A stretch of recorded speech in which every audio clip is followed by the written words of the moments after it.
Good morning. People feeling it? Feeling good? Wow.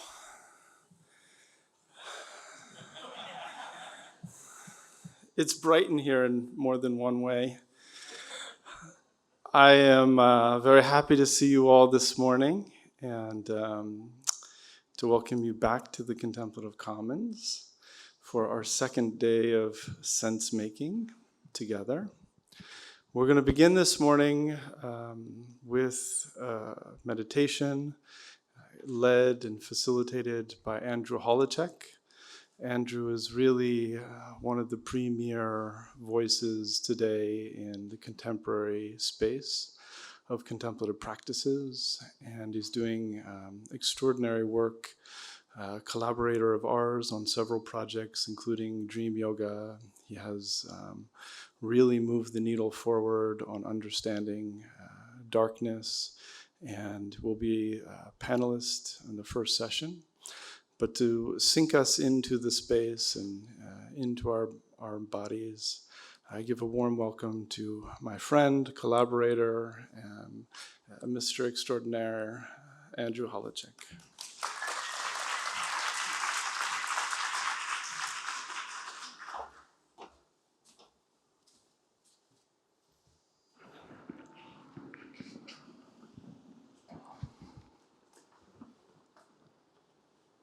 Good morning, everybody. Can you hear me okay? Cool.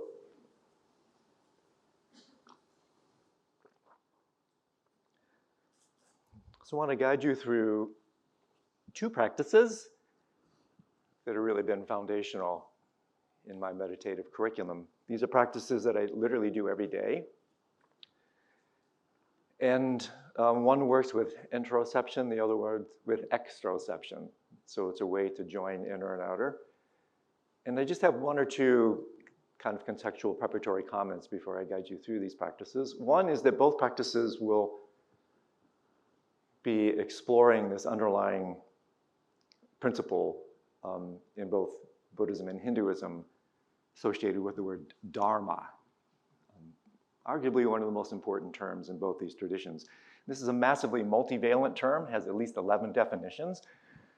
And it's really compelling to me because I'm very interested in origins, etymology, and the like. And so the root of the word dharma comes from Sanskrit root dhr, which means to hold in both senses. One is in cessation, stop, hold.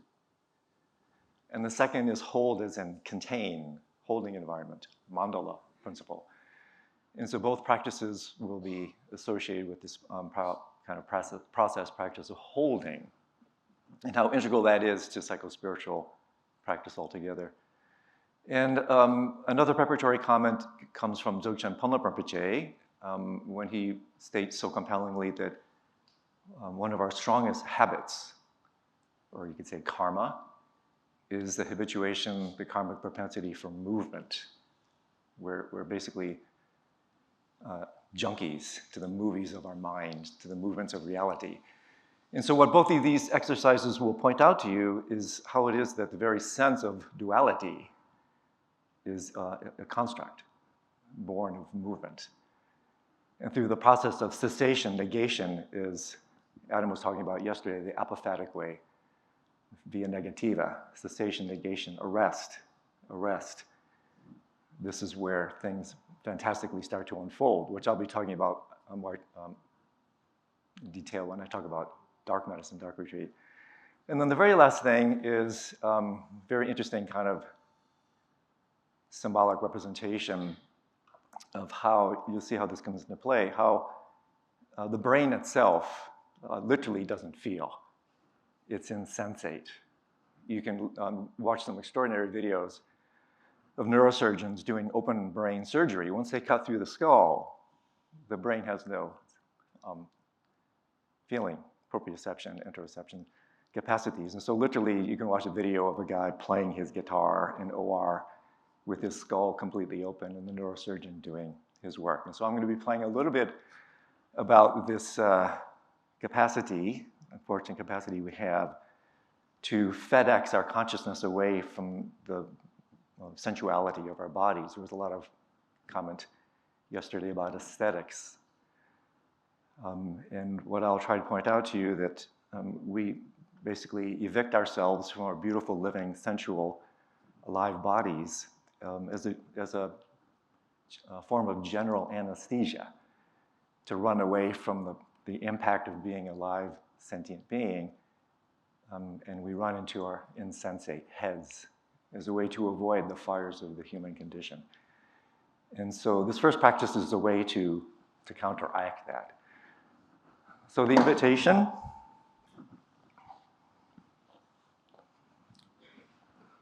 is to go ahead and close your eyes. I start literally every day, every morning meditation session, I start with this practice.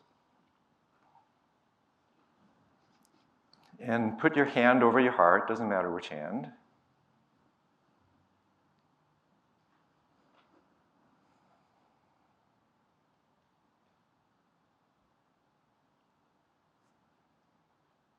And the practice is to make contact with, to touch, honestly, authentically, whatever you may be feeling right now. It doesn't matter. Good, bad, ugly.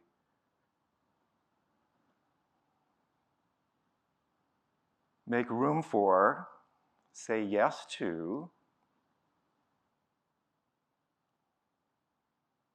whatever you may be feeling. And this is feeling both in the somatic, visceral sense and in the affective sense, whether it's something you're feeling physically or something you're feeling emotionally, it doesn't matter.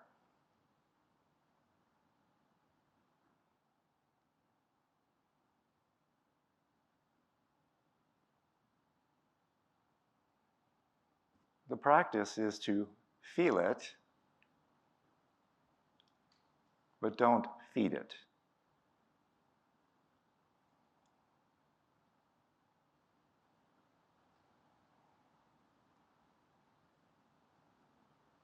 And you know you're feeding it when you start to run commentary, riff. It's called prapancha in Sanskrit, conceptual proliferation.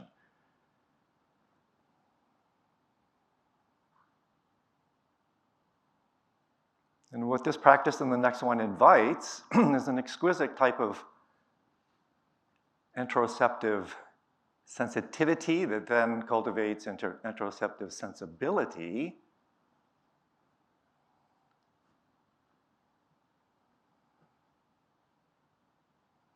That invites us to more fully feel. This is Dzogchen, great perfection, feeling.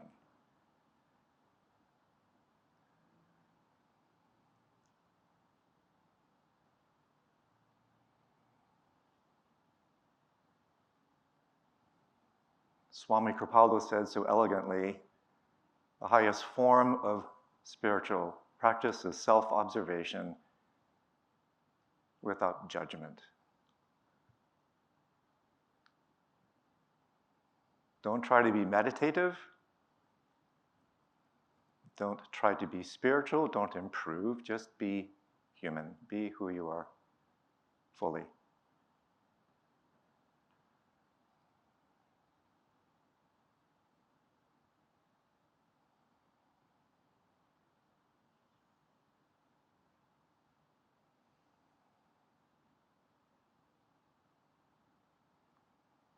When the mind slows down,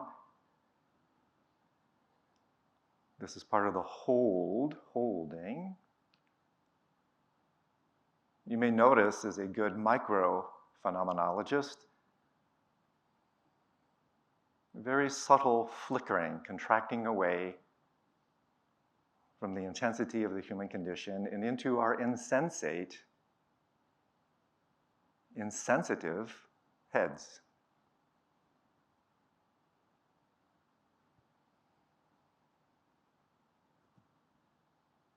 Notice that without judgment. Release into the wisdom of the body.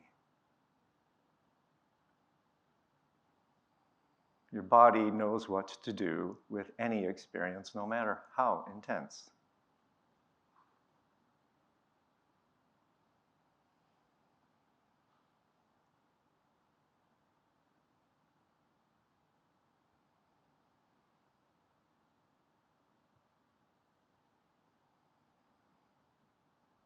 We don't really change, right, when we think about things, theorize about things. We change when we feel things.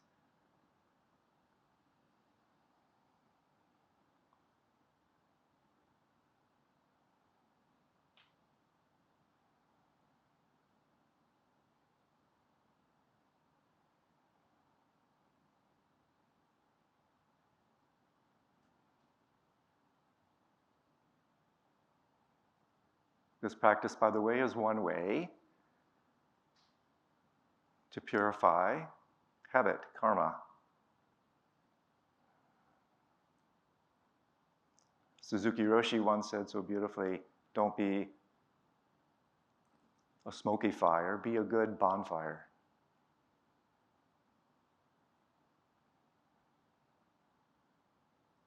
Cremate your experience as you live it. It's called hatapaka in Sanskrit, sudden digestion.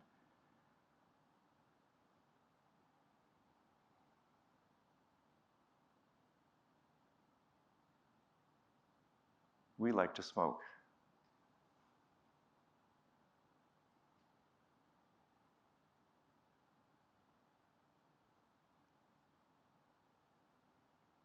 What happens when you go as fully as you possibly can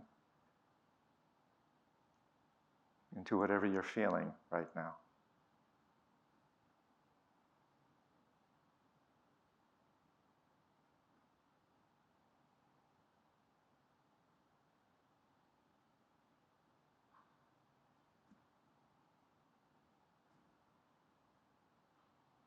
There was reference to music and sound yesterday. T.S. Eliot once said so beautifully, music heard so deeply, it is not heard at all.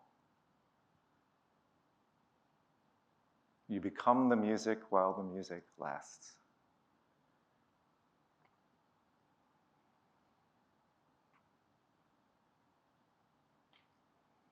So this practice is a marvelous invitation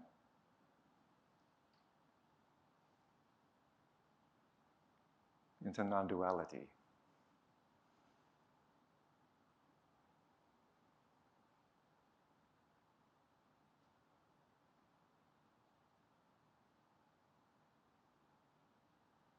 And see if in fact the following is not true for you.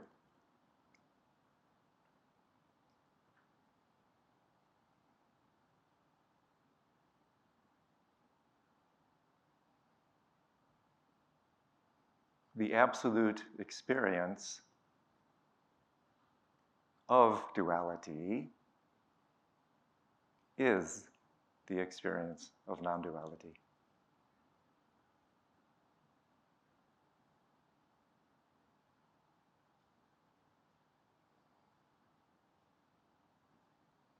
Don't try to move, don't try to improve.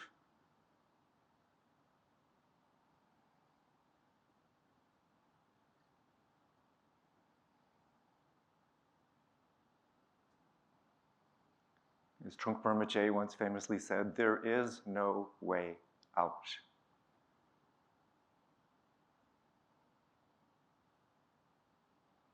The magic is to discover that there is a way in.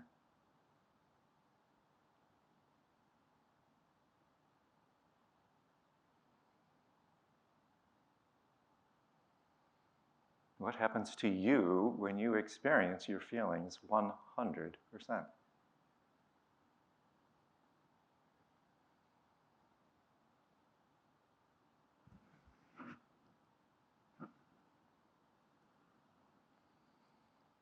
Okay, hands down.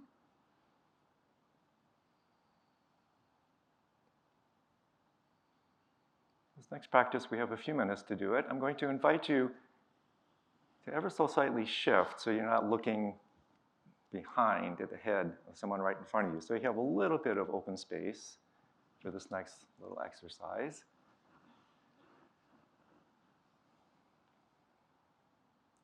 This is another one that I do all the time when I'm at the gym between exercise reps, when I'm at a stoplight. Instead of checking my weapon of mass distraction, this is a visual exercise that I find quite compelling. And so the invitation here, this is the exteroceptive aspect, is simply raise your gaze, look directly ahead,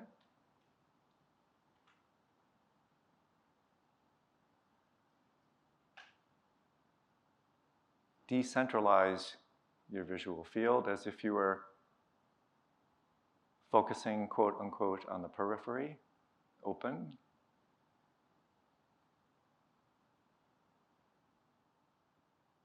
And hold.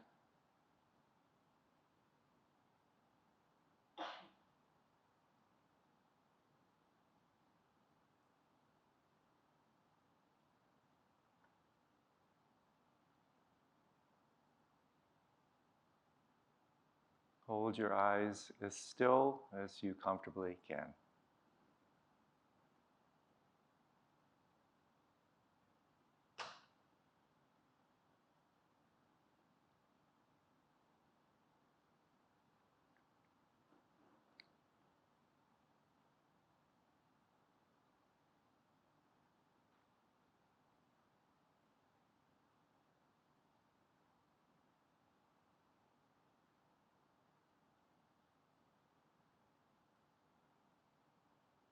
What happens to your world when you hold to it?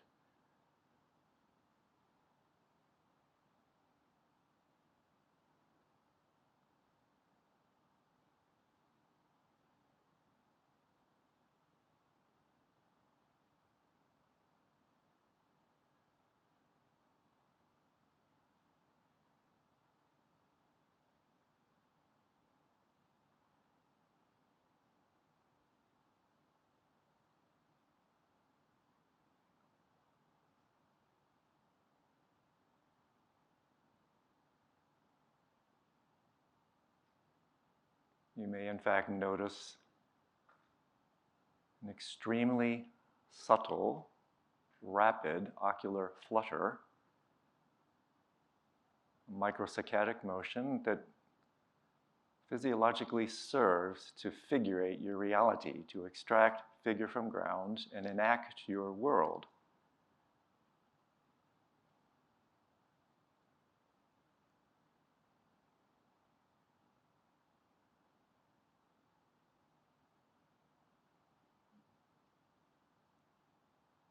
What happens to your vision when you hold?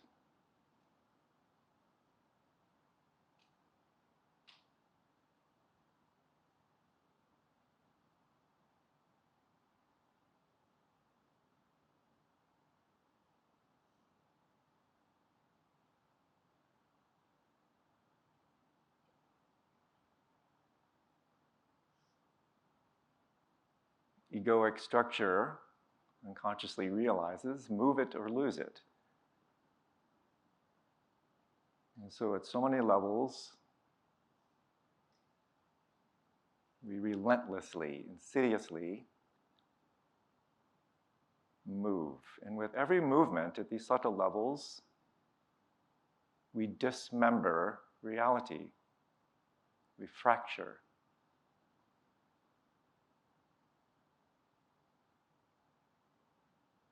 We distract from a fundamental non-dual experience and create a sense of duality with every gesture of movement.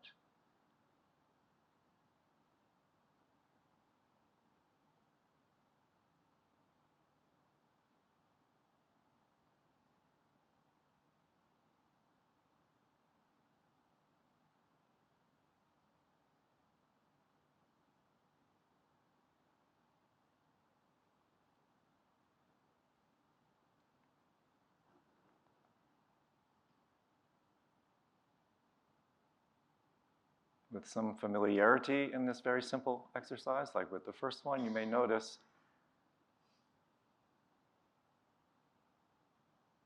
another level of relentless, insidious movement in the form of self-referencing, contraction, the reference of all experience back to a seeming experiencer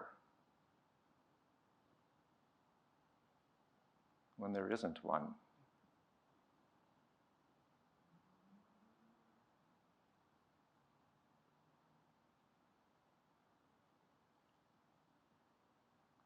So these beautiful, elegant, nuanced meditations, contemplations can eventually reveal to you how we constantly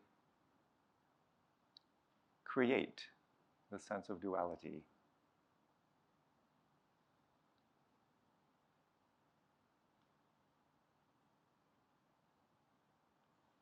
And therefore, all our suffering when we move and contract.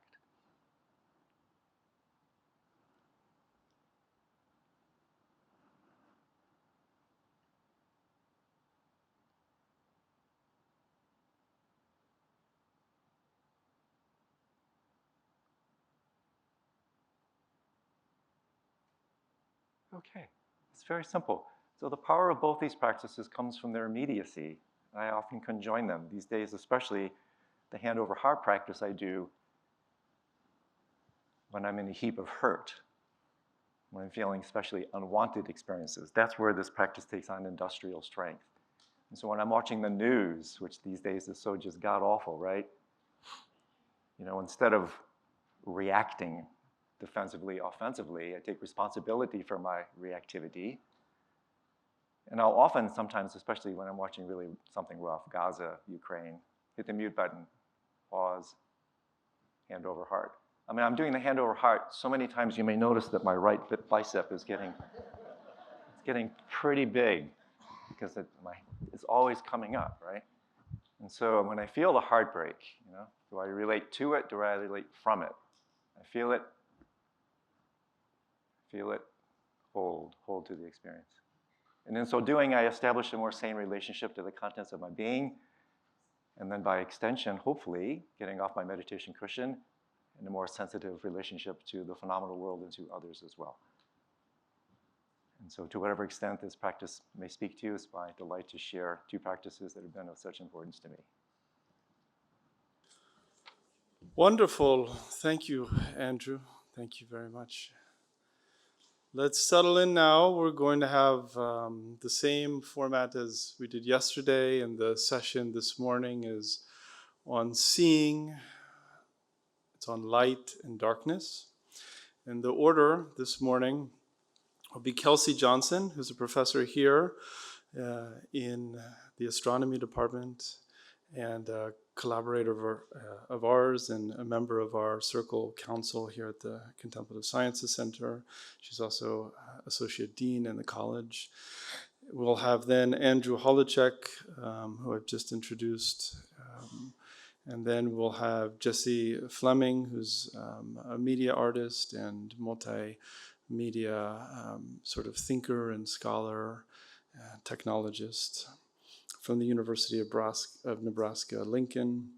And then we'll have Gregory Schmidt Goering from our Department of Religious Studies here at the University of Virginia. And we'll, after their talks, after their presentations, we'll take a brief break and we'll come back on stage for a moderated discussion. We are going to change the format a little bit today. We're making one minor adjustment in that we will be passing a mic for Q&A along with the QR code if you want to use that format as well. So there'll be an option, and if you want, you can raise your hand. We'll pass a mic, and Devin Zuckerman will be the MC for today. So with that, please welcome Kelsey Johnson. Good morning. I want to start by inviting you to recall the darkest night sky that you have ever experienced. Now, for some of you, if you have had the chance to see a truly dark night sky, the kind of night sky that our ancestors might have seen, that is a gift. Not many people in the modern world have seen a sky like that. Many of you have perhaps never seen a truly dark night sky, perhaps not even a night sky darker than we might have here in Charlottesville. But I would argue, even if you have at any point, and I hope you do this regularly, been outside at night and paused to consider a dark night sky, that has value. So thinking about the darkest night sky you have ever experienced, wherever that might have been, and maybe it's here in Charlottesville, I want you to recall what that experience was like for you. What did you think about? What questions did you have? How did it feel? So for millennia, dark night skies have been a common touchstone for humanity. And in many ways, they integrate us all here on this planet. My own belief, and I believe this quite strongly, which is one of the reasons I'm grateful to be here this morning, is that witnessing the night sky is fundamentally important for humanity and our sense of place in the universe. Before modern times and artificial light, we humans, we lived in a close relationship with the night and with darkness and with the mysteries of the universe. This darkness was the backdrop against which we humans, we developed storytelling and myth and cosmic imagination. Dark night skies invite us to situate ourselves in a vast, incomprehensible universe. Now, I want to start with a practice that I actually stumbled upon quite by accident as a teenager when I was stargazing. And Andrew could not have done a better preparation for this exercise, and we didn't plan this, so this is a wonderful cosmic circumstance. What I realized when I was a teenager and I would be outside stargazing, I was blessed to grow up in a place that had fairly dark skies in Minnesota. And I would stare at the night sky, and I realized that if I stared at a star and I focused on it, something really interesting happened. So I'm sharing with you an image of the night sky. You might notice that there's a somewhat brighter star in the middle, just a little bit north of center. That happens to be my favorite star. I do have a favorite star. I don't know how many astronomers actually have a favorite star, but I do. That is the star Vega, which is one of the brightest stars in the summer sky. It's in the constellation of Lyra, if you are curious. And I named my dog Lyra just to share with you my deep and abiding love for this constellation. This star, and this will sound perhaps a bit, what is the right word I'm searching for? I wish I were a humanist and I had more words. This will sound maybe a little bit hokey, but I'm sharing it with you both to share my vulnerability as a professional astrophysicist, but also as a human. I fell in love with this star when I was a child. And I would look for this star before I even knew its name, night after night, when I went outside in the sky. And I would stare at this star. And this is a great star to do the practice with. One, because it's fairly easy to find in the night sky. It's one of the brighter stars. It tends to be during normal human hours, fairly up. And because it's bright, it's easier to do this practice with. As you practice this practice, you can do it with fainter stars, but start with a bright one. So what I want you to do is focus on that star. Focus on Vega. In a similar way to the experience you had as you went through the meditation with Andrew. See if you can focus on that star so intently. Don't let your eyes wander. Be aware of your peripheral vision, but don't let your eyes shift over to look at what's there. You're safe. There's nothing in your peripheral vision that's going to get you. So you can focus on that star. Now, this is a little hard to do in daylight, in a room that we've gotten as dark as we can get it. So this may be harder to do here, but if you have trouble now, I invite you to do this on your own. at home later, as you focus on that star and you don't let your vision waver, after a few seconds, maybe half a minute, everything in your peripheral vision will fade away. And you'll be left with only that star in your visual field in the entire universe. Now, as a grown-up and a scientist and an astrophysicist, I actually know what the physiological reason is behind this now, but that doesn't in any way change the profoundness of this experience for me. And when I was a child, I certainly didn't know what the physiological explanation was. What I knew was that when I was able to hold this state and focus on that star, as long as I could hold that concentration, I felt an unbelievably profound connection to the universe. So for me, this turned into a practice of concentration and a practice of focus. And whenever I feel in any way like I'm stranded on Earth and I need to remember that I'm part of something much bigger and beautiful and grand, I go outside and I do this. It helps if it's not cloudy. It also helps if you don't live in a big city. But even in the biggest, brightest cities, you can almost always still see Vega because it is one of the brightest stars in the sky. So I wanted to share that practice with you because that has been really foundationally important for me, and important for me in thinking about what it means to be human and remember our place in the universe. Now, in modern life, I don't know who did that, but I love you. Let's get a drink later. In the modern world, of course, it's easy to fall into the temptation to believe that the more light we have, the better. Now, illuminating the night, there are reasons we do this.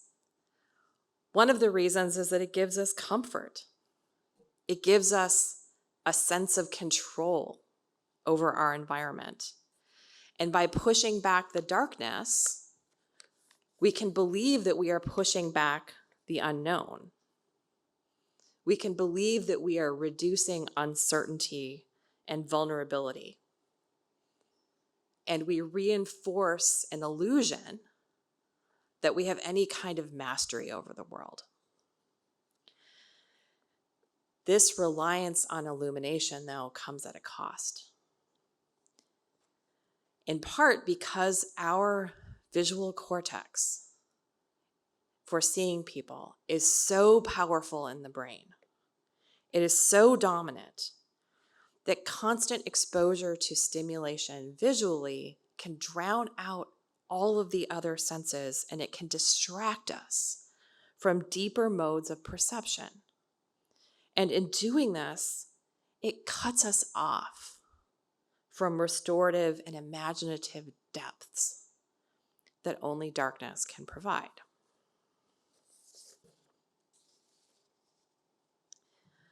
So today, the tragedy for me as both an astronomer and more importantly as a human is that we have almost completely lost access to the night sky.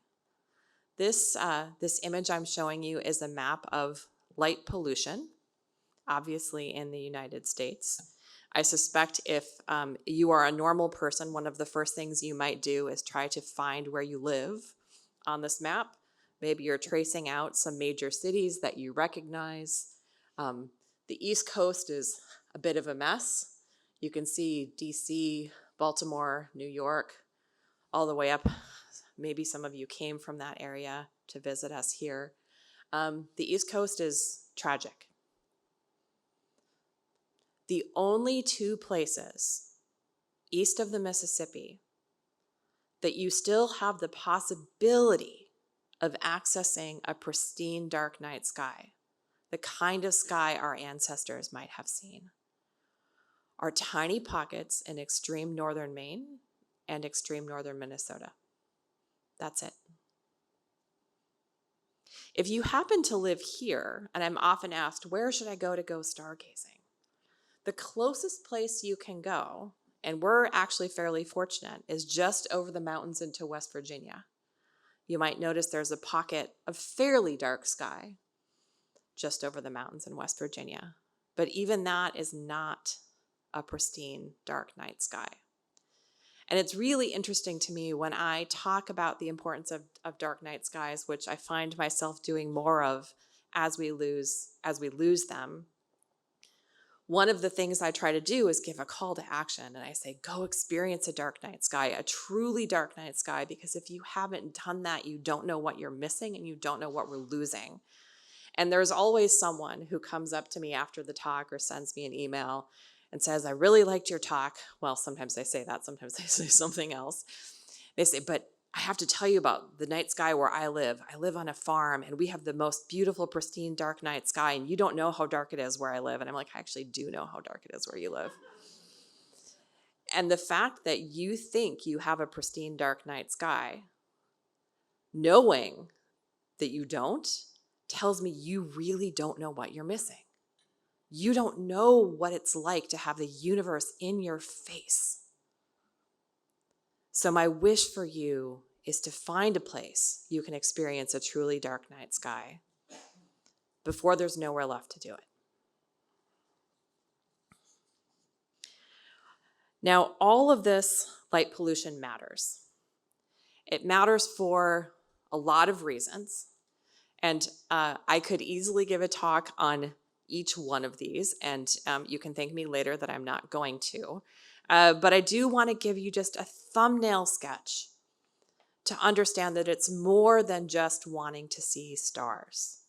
So, for example, plants and wildlife. Pretty much everything that lives on the surface of the planet has evolved over millennia to live on the surface of the planet, which means that it has evolved over millennia to have a day-night cycle. And now we're messing with that. Every single species of plant and animal that has been studied with respect to how it responds to light pollution has a negative effect. We know this is having a profound impact on ecosystems, from macrofauna to microbial systems. So we are actually in the process of unintentionally terraforming our planet. This next one might seem counterintuitive. Light can actually make you less safe. We often hear when we talk to legislators about reducing lights and having more appropriate lighting, a concern about human safety, and that's real. I want everyone to be safe. It turns out, though, if you're not lighting appropriately, you can actually make people less safe. Because the human visual system has a dynamic range, if there are lights that are too bright and used inappropriately, you actually can't see the fainter things. This is why, for example, when you're driving, you get really irritated, and this is where I'm going to have to ask Andrew how to meditate on this so that when I'm driving, I can handle it, and people are driving at me with their bright lights on, and I might use some words that I don't want to repeat here. It's because your visual dynamic range is being cut off. So bright lights can actually make you less safe. Light pollution impacts your health. There's been study after study on this. It impacts everything from, it's related to, let's see, there's a laundry list, everything from cancer. There are very strong links to cancer, to anxiety, to obesity. So we know it impacts human health because we humans evolved on the surface of the planet, I think, unless you know any hobbits, but that would be great. It wastes time and money. Something like $3 billion a year are wasted on lights that aren't needed. And we could talk about what the ecological cost is of that energy production. And then finally, and this is where it becomes existential for me, and I think really sinks into the conversations we're having in this meeting on SENSEmaking, I really think light pollution disconnects us from the universe. So I want to go back to this slide. And I want to talk a little bit about the importance of darkness from an existential perspective. Darkness provides us with space for introspection, creativity, and cultivation of inner peace. It allows us to connect with our thoughts and emotions away from the distraction of light and activity. In an increasingly illuminated world, reclaiming moments of darkness is essential for balance, renewal, and a deeper sense of harmony with natural rhythms. I think about this a lot. I write about this a lot. And last year, I published a book called Into the Unknown, Our Quest to Understand the Mysteries of the Cosmos. And if you'll indulge me for just a moment, I wanted to read an excerpt from the last chapter of that book. Unfortunately, and simultaneously, my sense is that our collective willingness to embrace existential questions of reality is becoming increasingly thin amid modern life as we spend less time in nature. I worry that this growing detachment from reality of the universe and our place in it is slowly making us collectively myopic. Over the generations, we have increasingly moved inside at night, where we have a level of comfort and safety that can make us indifferent and incurious about the outside world. The night sky has all but disappeared for over 80% of the global population living under severe light pollution.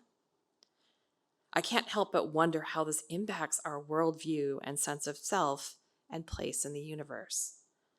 I conjecture that this disconnection from the universe translates into an overinflation of superficial concerns.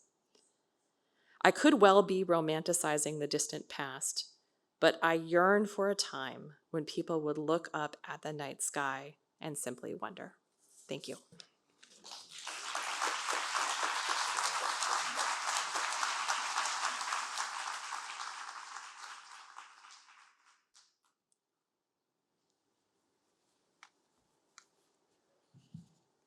Wonderful. Thank you so much.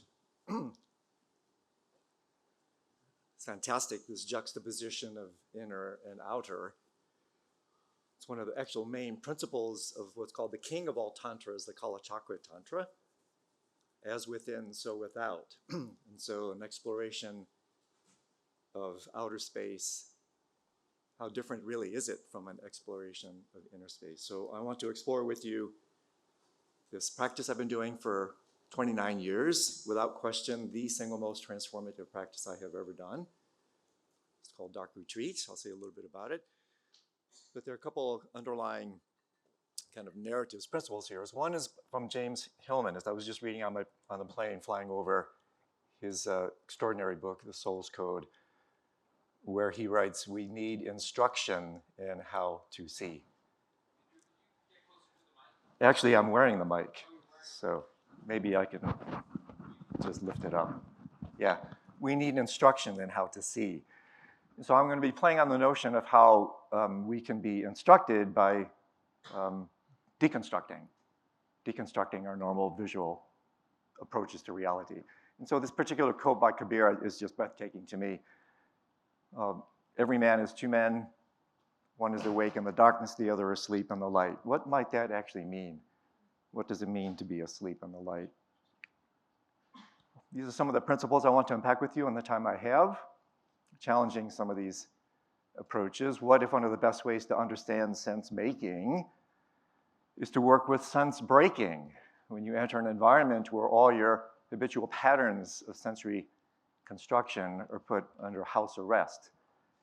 What if at the deepest levels, like we just heard, light doesn't reveal but actually conceals?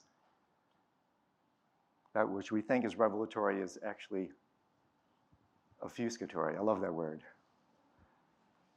And how about juxtaposing literal and metaphorical, coming to our senses by boycotting our senses? And so I want to introduce you to, I love playing with language, words.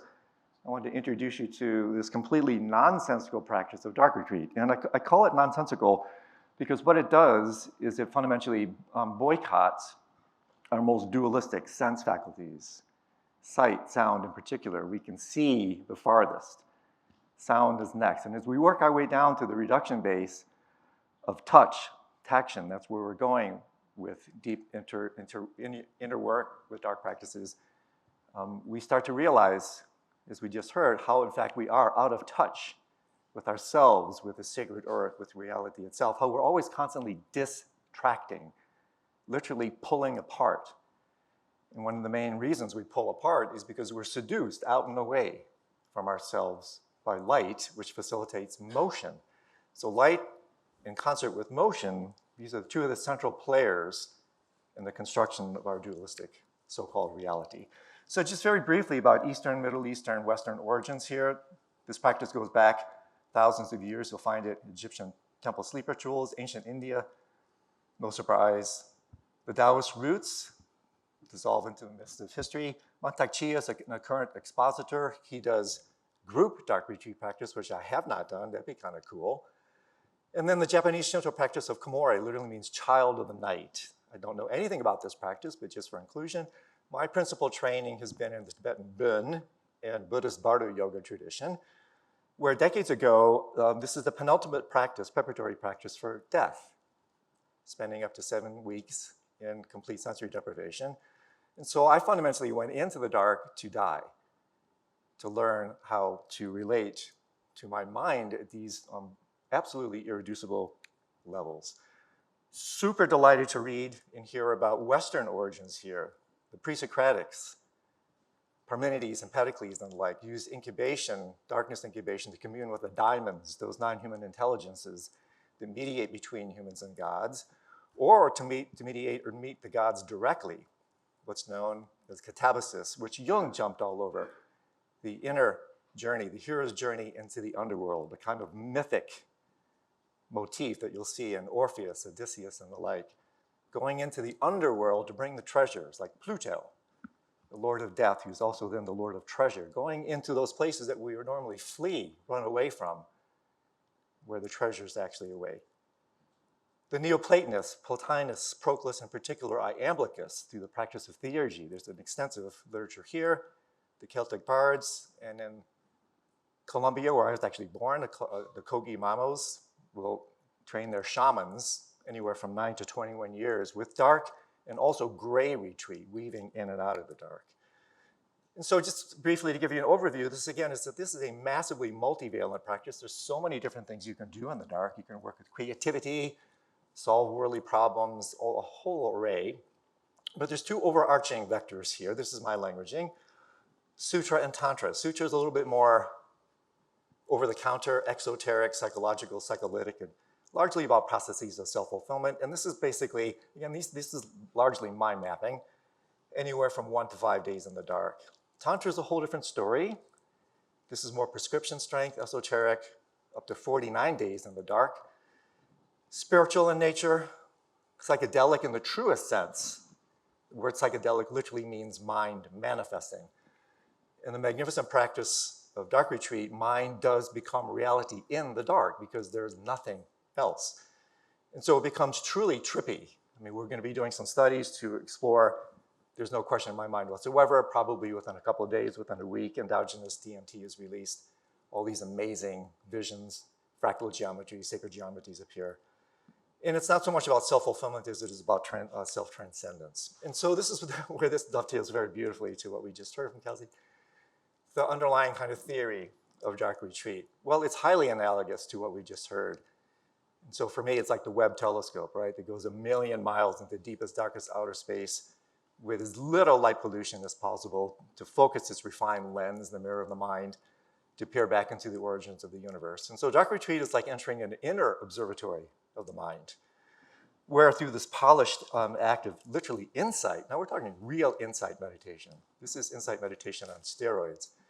Take the mind, reflect it, literally bend it back with no light pollution. You peer back to the origins of your universe. And so there's doctrinal footing here in the Yoga Sutras of Patanjali, in what are called the completion stage practices of the Kala Chakra, which I was also trained in, through the principles of pratyahara, or sense withdrawal.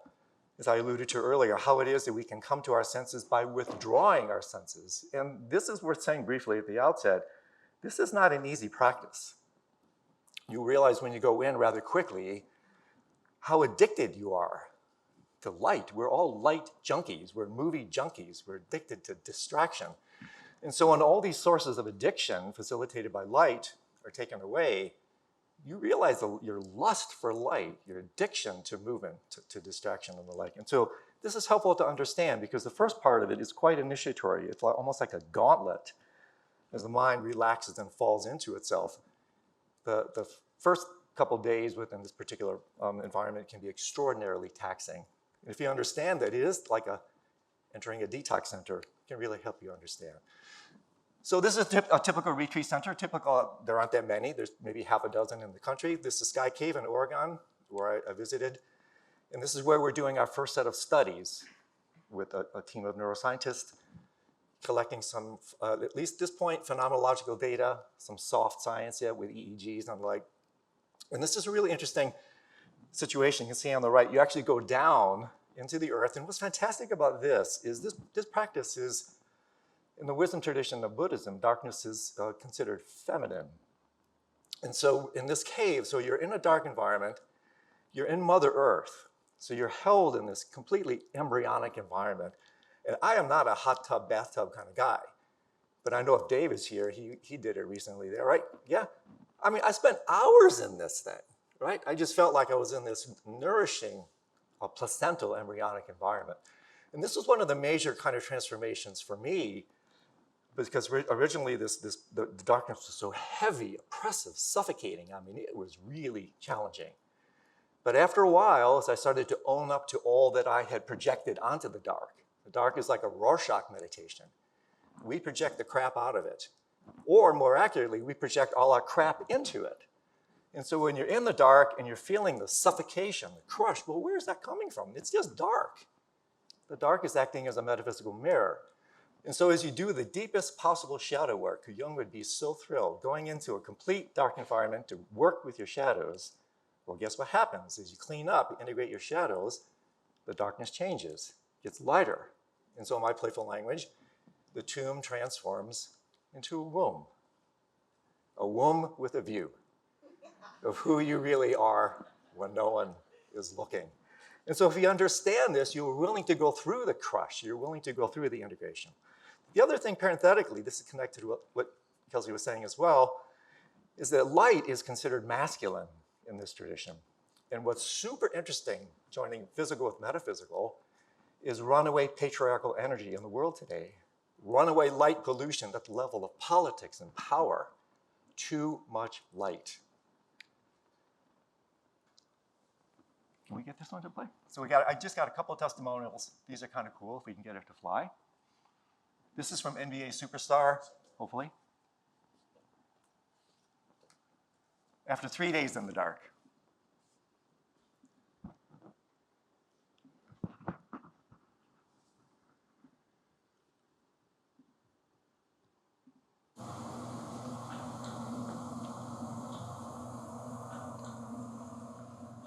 You can't run, you can't hide. You have to sit there with it, all of it. Woo! And it can be uncomfortable. A lot of people don't want to sit with their own thoughts or sit with themselves, but I loved it. I love to sit with myself and sit with me and figure me out. That was the greatest part. Being alone with your thoughts. And you're going to feel all the emotions while you're in there. And it comes, and it goes, and it comes back, and it goes. But you have to learn how to deal with it. Learn how to deal with you. A lot of people were saying, I don't know how to do it. Be alone with myself. I can't be alone with myself. Yes, you can. That's when you truly find you. So this is a marvelous rendering from a Christian theologian, Barbara Brown Taylor, best-selling book 14 years ago called Learning to Walk in the Dark. Highly recommend it, exquisitely written. And she talks a little bit about what I was alluding to earlier. The problem with seeing the regular way is that sight naturally prefers outer appearances. And so there's some references to this. You know, this is amazing. The occipital cortex takes about 1/3 of brain volume, and up to 2/3 of sensory processing power is devoted to vision. We are a massively sight-centric, weight-centric, photocentric, as in light-centric culture, all in the service of egocentricity, because these are the machinations that keep ego alive.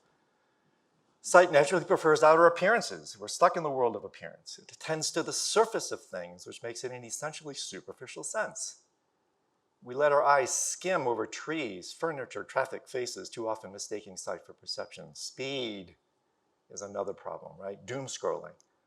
Our eyes glide so quickly over things that we do not properly attend to them. It makes me wonder how seeing has made me blind by giving me cheap confidence that one quick look at things can tell me what they really are. Spot on.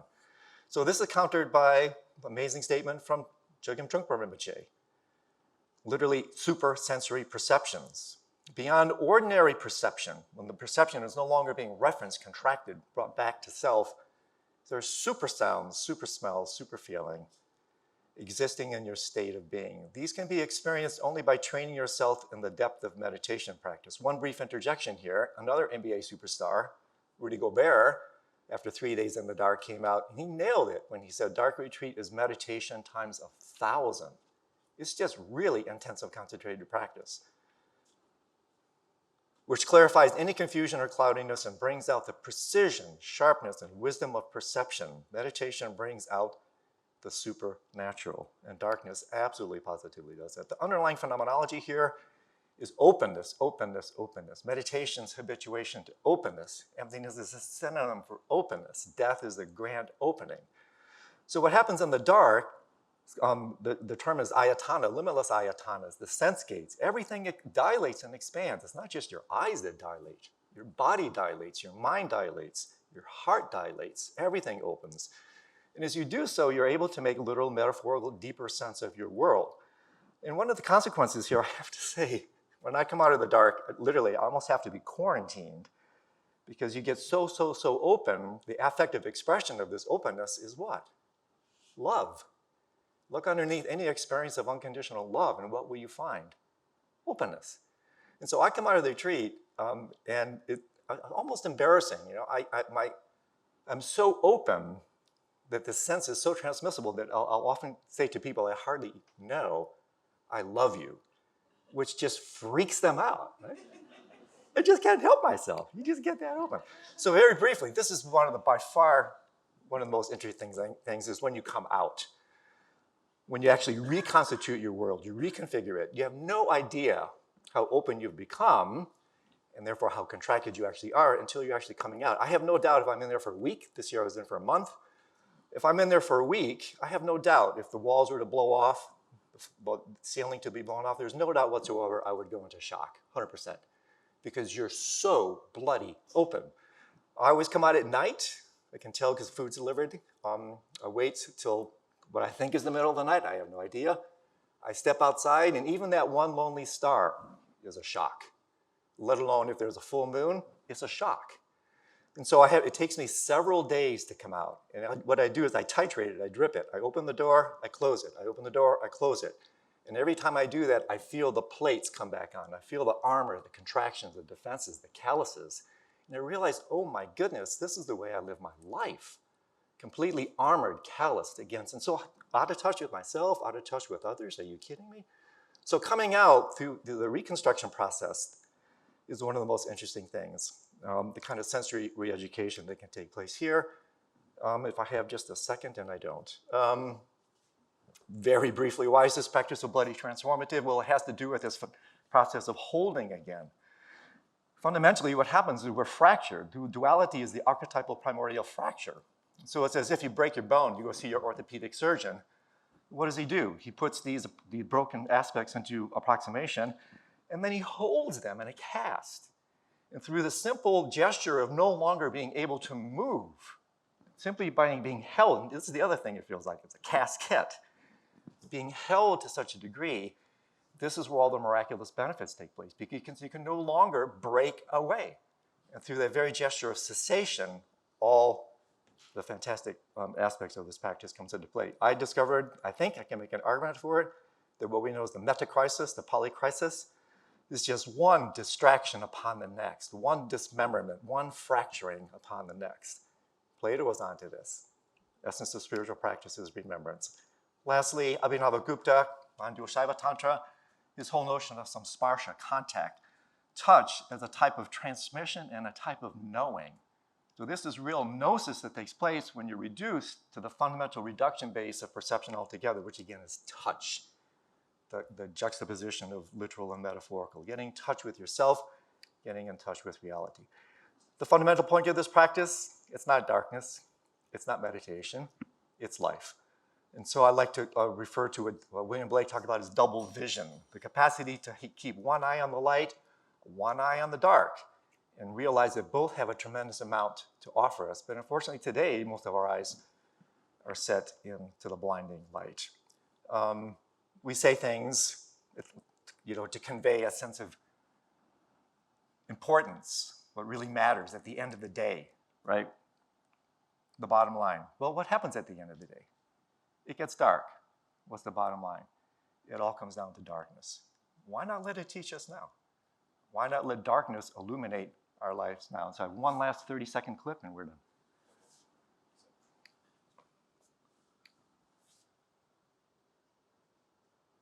Doctor? Yeah, try clicking it. Sorry. If it's taking too much time, we don't have to do it.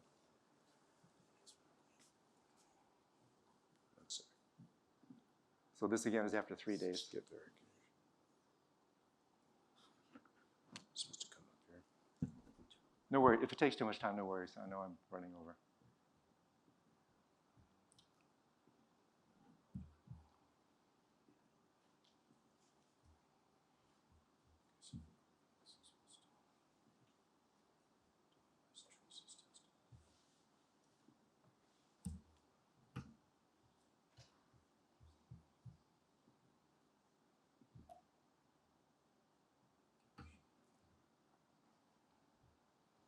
It's okay. Yes. Yeah, no worries about it.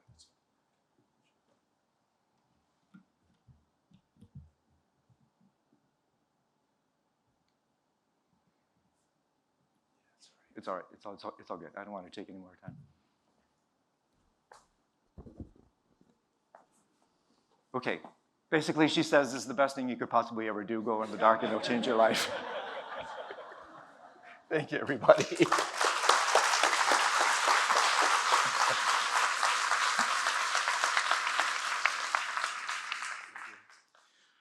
All right, hi. So with a little bit of guilt, I'm going to be talking about additive light. So, sorry. But specifically also what you can do with attention and how different ways of creating can point towards practice or maybe give opportunity for practice.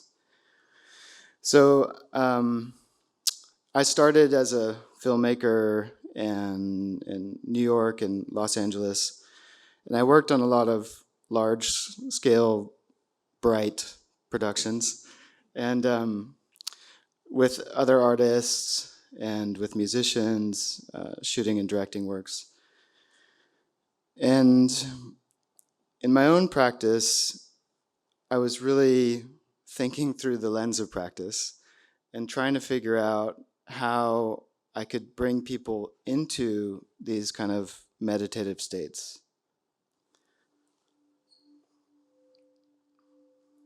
So what I would tend to do is get a hold of a dark room and add a bunch of light and put together symbols and bracket them and look at the outer world and see how people were already behaving, or people with long standing practices or different things of unexpected embodiment were somehow dragging me towards this state of interiority, and how I might put that together in such a way that would bring the audience into a similar state of not knowing.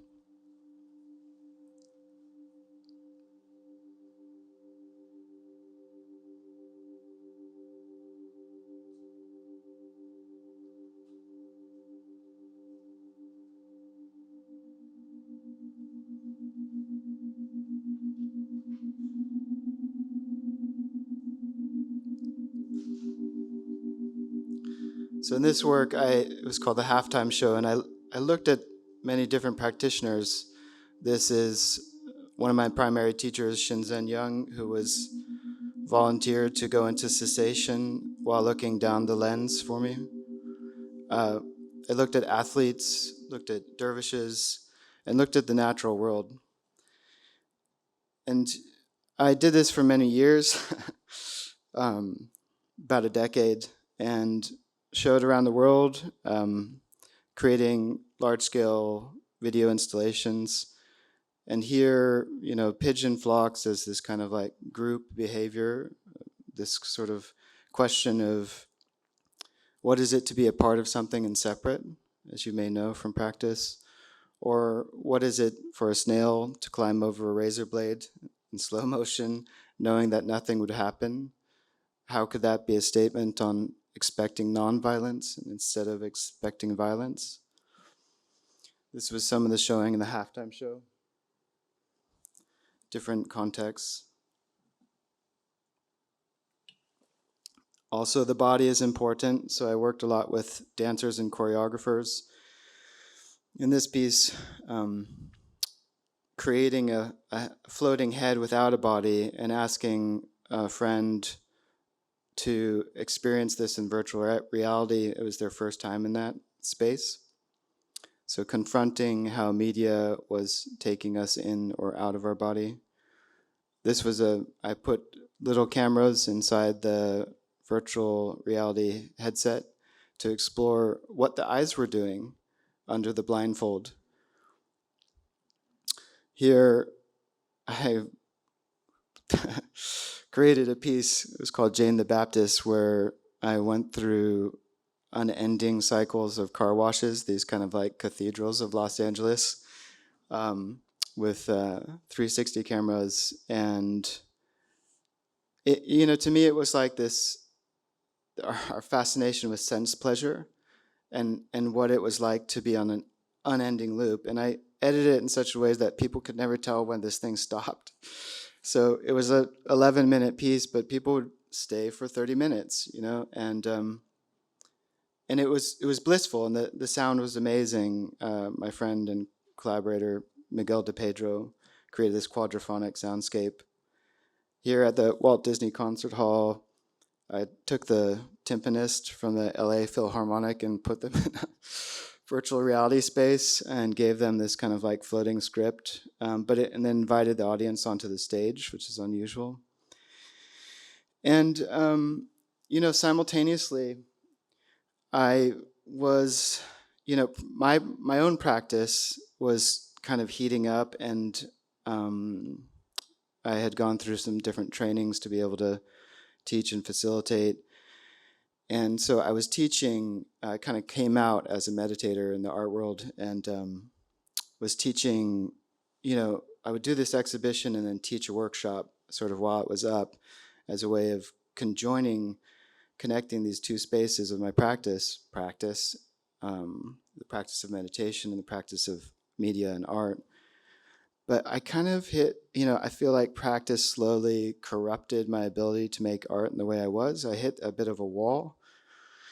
This isn't the perfect slide, but this is, a depiction of Plato's Cave, which some of you may know is this like thought experiment of what if reality is based on false messaging, the interface that we get, like we have now, right? Like we're all seeing through. Earlier, I too, when I guide people, have them hold their vision on a spot, because it so quickly shows you how easily our perceptual qualities can be disrupted. And so the thing about practice that really stuck with me is like, it's like this toolkit, it's like a box of tools, and then it's given to you, and then you just use it and like watch and self-monitor, and then all this stuff happens. And so way I was trained to make artwork was really about constructing meaning and trying to direct somebody towards that or like evoke that. Really powerful. I love cinema. I love work. I love artwork. But there was something about practice that kind of corrupted my ability to keep going that direction. And so I got this opportunity to join as a co-founder this place in Lincoln, Nebraska called the Johnny Carson Center for Emerging Media Arts. In 2019, and to open up a lab. And what's, as just like a sidebar, what's kind of amazing to be here right now is that my vision for what the place could become and what I would like to bring to it was much like this place. So it's been an incredible experience to be here. So on the left, I started a lab. It's called the Awareness Lab. And on the right is the Johnny Carson Center for Emerging Media Arts, which we are a BFA program, and we about 200 students, and we're training students to work and be critical about the avant-garde, the front of technology, which is a war term, because technology is the avant-garde. You're rushing towards the front, and the bleeding edge of media is messy, especially now, It always has been. Now, maybe it's always seemed extreme, but, now there's new factors. So in the lab, I developed two different approaches. One is called awareness-based design. And this is based on a kind of like inspiration from something like these simple stepstones. How might interaction design create an opportunity for present moment experiencing? So if I look at these stepstones, I see irregularity, right? So down a linear sidewalk, it's really easy to get into like a mental scrolling state. There's nothing keeping you from staying, just kind of going forward and automating. But in this case, in this temple situation, the steps, the surface of the steps are irregular, the positioning is irregular, and there's a water hazard. So you don't want to get wet, and fall in, especially on your way to delivering a talk. So I think with practice we bring this in. We bring in these things that are pushing against us, that that engage our perception, that engage our embodiment, and that kind of make us, foster us towards moment-to-moment experiencing. And then conditions of metacognition or awareness of awareness or source or emptiness or whatever you want to call it, openness. And the other thing is perceptual technologies, so like extended reality tools, mixed reality, virtual reality, augmented reality. I think these are, it's on your face. It's engaging with your perception. So I was wanting to use these tools in an augmented way to bring us closer to some sort of self-witnessing. So the way I like to think about it is like we're already full. We're already filled with sensors, our innate body, our birth body. It's full of all these things that, in its base is this naked consciousness that is totally mute until it attaches to seeing, to hearing, to feeling. So if we're going to add to that, how do we do so in such a way that it takes us towards self-witnessing instead of projecting ourselves into devices, instead of having a wearable that tells you, did you sleep well? It's like, this is not maybe helpful, because what we do need is interoception, right? What we do need is a kind of way of furthering our embodiment. So if we're going to add more to it, how do we do so in such a way that's helpful to, reduction of suffering, to altruism, these kind of things that we like. So one of my inspirations for this is like this idea of The finger pointing to the moon is not the moon. So again, from a design perspective, how do we, if we're going to add a piece of tech, how do we add a piece of tech in such a way that it is not mistaking the finger for the moon, but it's actually the locus of attention is going out, but it's also in, and so you realize there's a relationship. So if you take this kind of interaction design, then you take this idea of recycling the body's natural percepts, its natural senses. And then the last bit is maybe how do you do so in such a way that you witness yourself witnessing, you see yourself seeing, and how might that surface awareness, and how might that also deflate the sense of I, other, into a sense of interconnection, dependent origination, whatever you want to call it. So at the lab, I'll show you a little sample of different works that we've done over the last 6 years.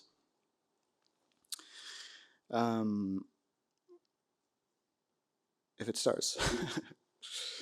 So when we started, we really just started prototyping. This was called wall gazing. It was taken from inspiration from Zen style, staring at a blank wall. But we use this mixed reality headset that has eye tracking, and as the user or as the agent would move their eye, let's skip that one. Can you find yourself as merged with and as a part of the things and objects you previously perceived as outside of yourself? This was like a telekinesis piece. This one was just about tracking the eye and mapping it, mapping your gaze in the three-dimensional space. This sonified the motion of your head using an accelerometer. This was a collaboration with physicists, creating real-time interactable spherical harmonics, quantum physicists. This was when we started getting into motion capture. What might it be to extend the body onto a character?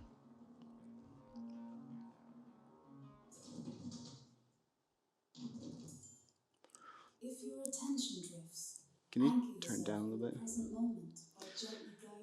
We started taking on AI in a world of where AI, biofeedback, and virtual reality might hybridize.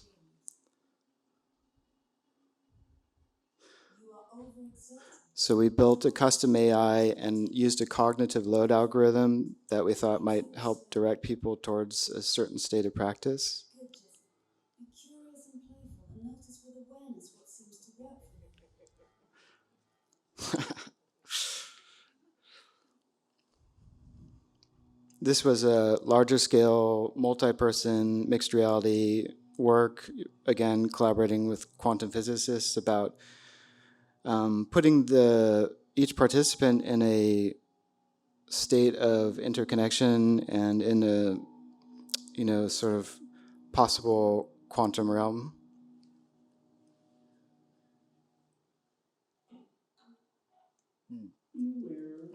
It's one of my favorites, collaborating again with Shinzen Young, using also the saccades, the fixation of the eyes. It's my son, it's not child labor.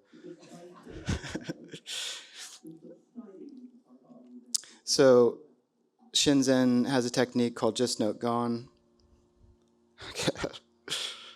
So it was a really large scale show we put on, also about interconnection, interdependence with others in the natural world, using motion tracking, live cinema, avatars. It was quite complex.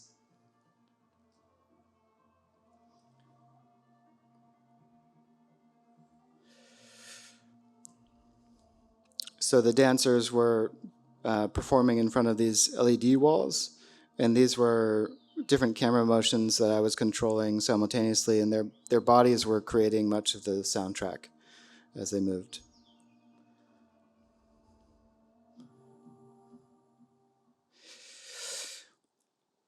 So, and then here we are, happy to also be working with a dear friend and collaborator, Eve Ekman, who's speaking later today. And so here in Context, we've created this sort of spatial audio navigation. You know, again, GPS navigation is a bit of a problem because it's undoing our spatial reasoning. You know, if you track like the rise of GPS and the areas of the brain that are quite good in spatial reasoning, like the hippocampus, it's like an X. So, you know, 3/4 of the world is now using GPS, and so 3/4 of the world is losing their ability to wayfind.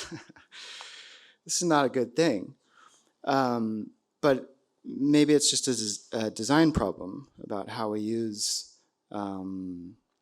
navigation systems. And so that's obliquely related here, but we're created these different points where you can use the app to drift around the pond and then over the skywalk.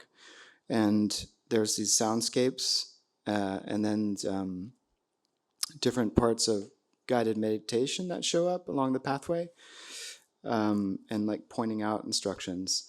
And we're calling it interrupting the ordinary because in a way we could just call it the ordinary is very special. So if you would like to try this out, we're testing it. We've developed it away from here, so we're testing. We'd love to give it a try with you at 1 o'clock, and we can meet just in the courtyard here. Lastly, I'll just say, if you'd like to, as you noticed, I was cutting myself off from the video was going too fast for me to tell you about the works we've done at the Awareness Lab. So if you'd like to check it out in more detail, you can scan the QR code or go to awarennesslab.io. If anybody has anything they'd like to connect around, please reach out. Thank you.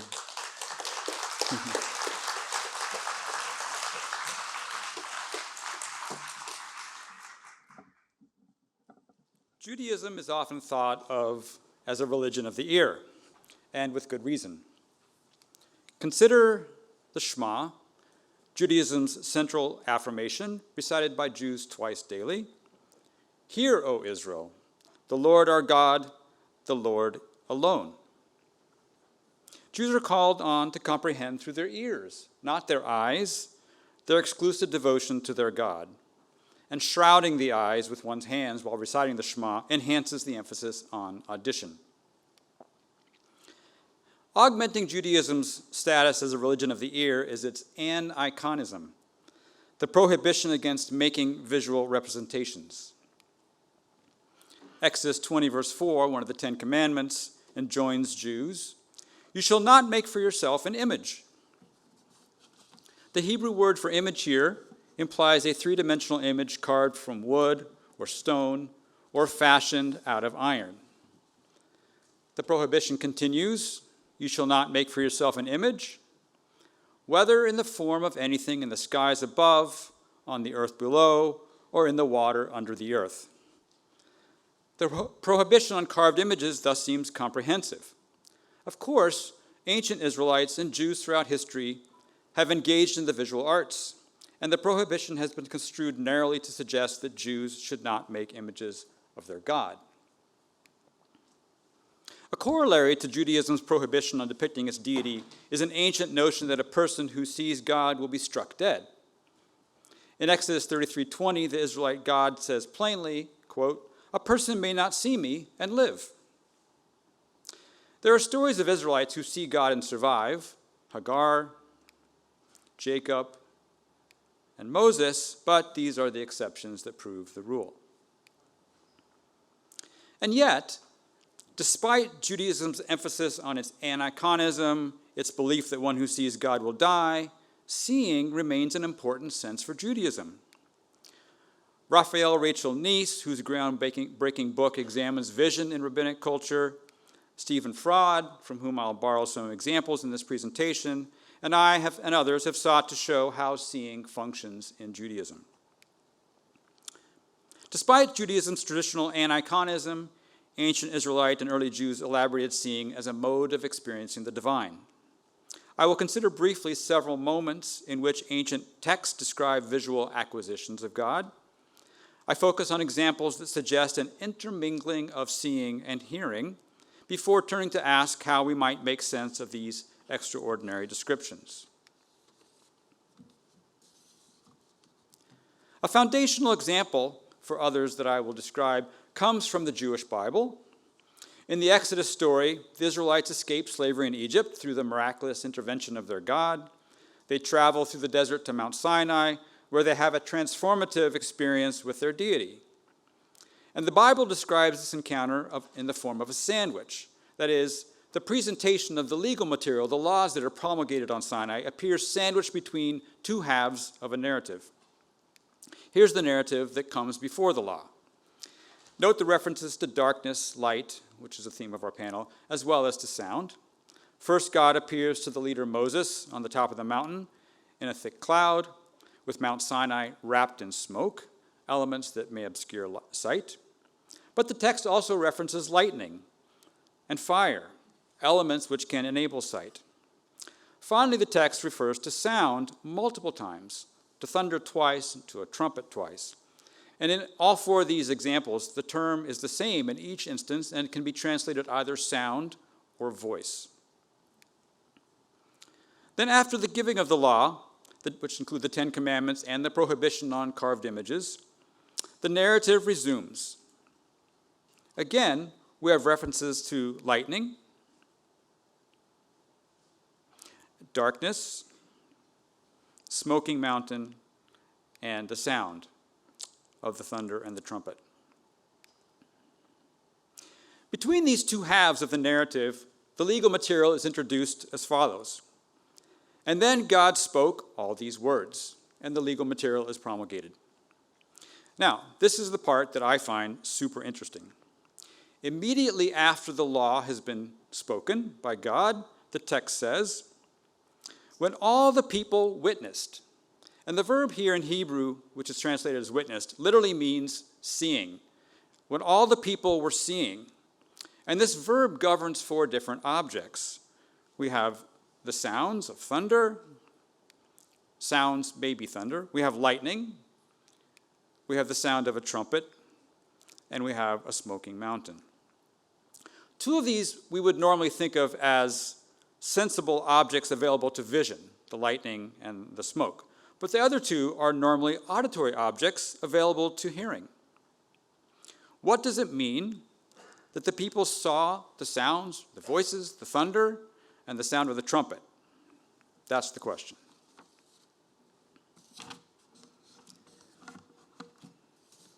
This narrative, which describes the moment in which the Israelites and their God establish a binding relationship, becomes central in subsequent Jewish tradition. Many early interpreters comment on it and attempt to make sense of the unusual wording, which implies that the Israelites saw, that is, perceived with their eyes rather than their ears, sounds. And they identify the sound specifically with the divine voice, the voice which gives the law. The Mechilta de Rabbi Ishmael is a collection of early rabbinic interpretations of the book of Exodus, compiled perhaps in the 3rd century of the Common Era. And in one tractate we read, and all the people saw the sounds and the lightnings. They saw what was visible and heard what was audible. These are the words of Rabbi Ishmael. Rabbinic commentary works as follows. The rabbis cite a biblical text that they want to comment on, in this case, and the people saw the sounds. Then they give an interpretation of the biblical text. In this case, they saw what was visible and they heard what was audible. And then the interpretation is attributed, in this case, to Rabbi Ishmael. There's an attribution. In his commentary on this biblical passage, Rabbi Ishmael takes the verb to see in the general sense of perceive. He concludes that the Israelites saw what was visible and heard what was audible, because that's how eyes and ears naturally work. And this is the approach taken by many modern translations, hence I think the translation witness, which literally is a sight-based word, but in English more generally seems open to receiving other objects besides sight objects. One of the beautiful features of rabbinic commentary is that it often preserves competing interpretations. And so immediately after Rabbi Ishmael's opinion, we get another one from Rabbi Akiva, his interpretation on what this biblical passage meant, the same biblical passage. Rabbi Akiva says, they saw and heard what was audible. So commenting on the same passage, they were seeing the sounds, Rabbi Akiva takes a different tact. He says, the verb to see means to see. That's what seeing is. Seeing is seeing. He goes on, there was nothing that left the mouth of the omnipotent which was not inscribed on the tablets. As it is written, the voice of the Lord hews with flames of fire. Rabbi Akiva imagines the divine voice dictating law to Moses on the mountain, who then inscribes the commandments on stone tablets for the Israelites. Akiva, using a proof text from the Psalms, which describes the divine voice as flames of fire, suggests that the sounds the Israelites saw were not mere thunder, but the very voice of God. And the Israelites not only heard the divine voice, they also saw it. Rabbi Akiva's interpretation that the people saw the voice of God has an historical antecedent in an earlier Jewish interpreter. Philo was a Hellenistic Jewish philosopher from Alexandria. He lived about 20 before the Common Era to 50 of the Common Era. Some people say he was in one era, out the other. In his vast corpus, Philo discusses repeatedly the divine voice which the people saw during the law giving at Sinai.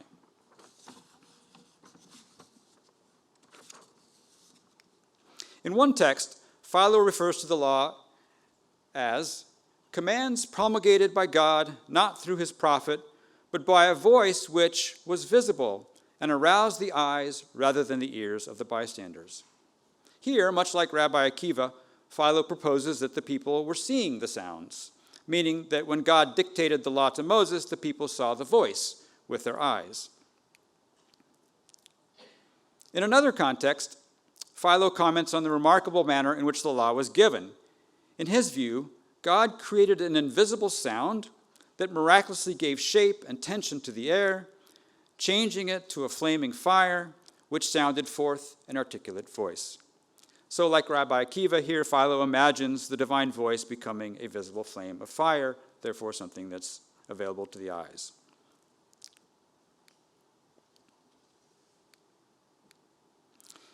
Finally, Philo discusses this extraordinary phenomenon once more in his work on the migration of Abraham.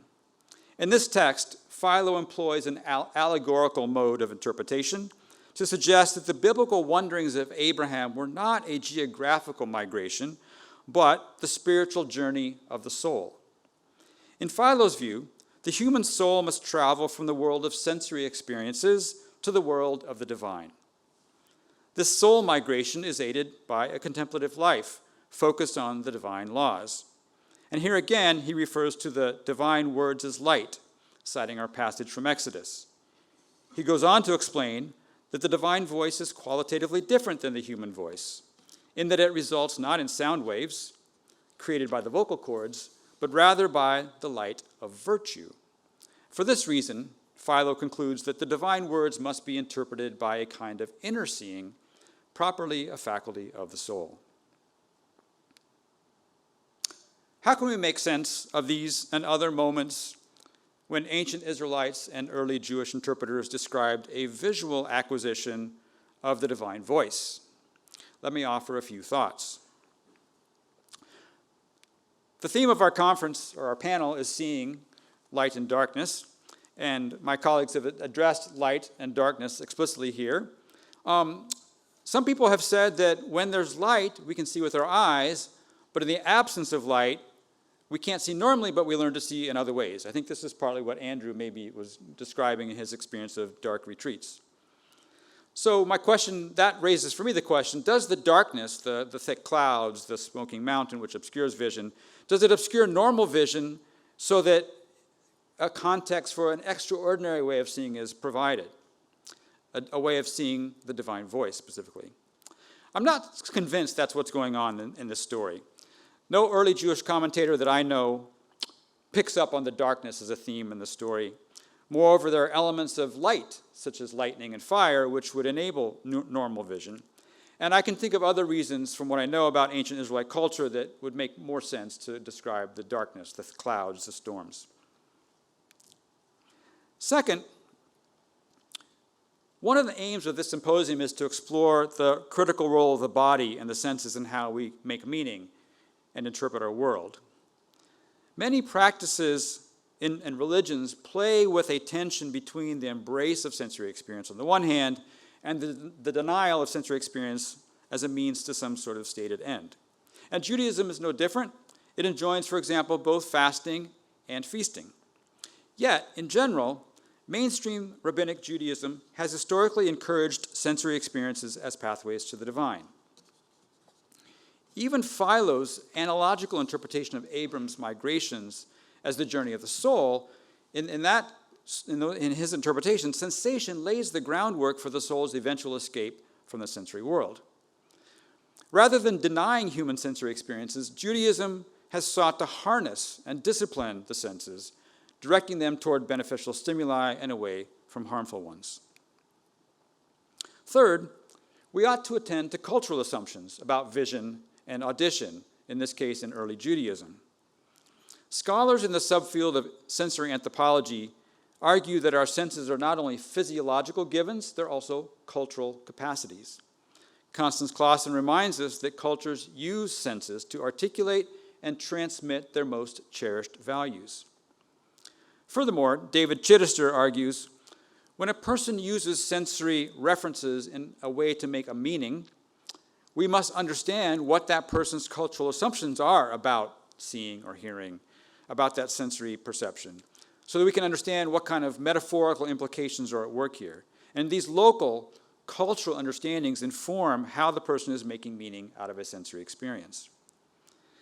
In my research on the senses in Israel, I've found that seeing connotes continuity, simultaneity, similarity, difference, indirect, secondary kinds of experiences. In contrast, I'm sorry, I got that backwards. Let me go back. So seeing connotes continuity, simultaneity, similarity, direct, immediate experience. In contrast, hearing connotes discontinuity, sequence, difference, indirect, secondary experiences. Early Jewish interpreters, by insisting that ancient Israelites did not merely hear the divine voice in an indirect, second-hand manner, but rather saw the divine voice, suggest that they believed Israel had a direct, immediate experience of their God at Sinai. Finally, to say that the Israelites saw the voice of God suggests a synesthetic experience, a conjoining of two sensory modalities, in this case seeing and hearing, or what cognitive linguists call a conceptual blending, in this case a blending of light and sound. Given the incompatible qualities of seeing and hearing as they were thought about and made meaning from in ancient Israel, the direct versus the indirect, the synesthetic expression to see the voice creates what Chittister calls a perceptual paradox. And I love this because I think paradox is where religion is at its best. The synesthetic expression is derived from sensory experience and yet strives to transcend sensory experience. The combination of visual and verbal creates an imaginative juxtaposition of continuity and discontinuity. So when Philo speaks of the visible voice, or Rabbi Akiva says they saw what was audible, they point to a paradoxical situation in which humans experience themselves both as continuous and discontinuous with the divine realm. I believe that these synesthetic metaphors offer a way for religious practitioners to express something extraordinary, an experience that transcends ordinary human sense perception. Thank you.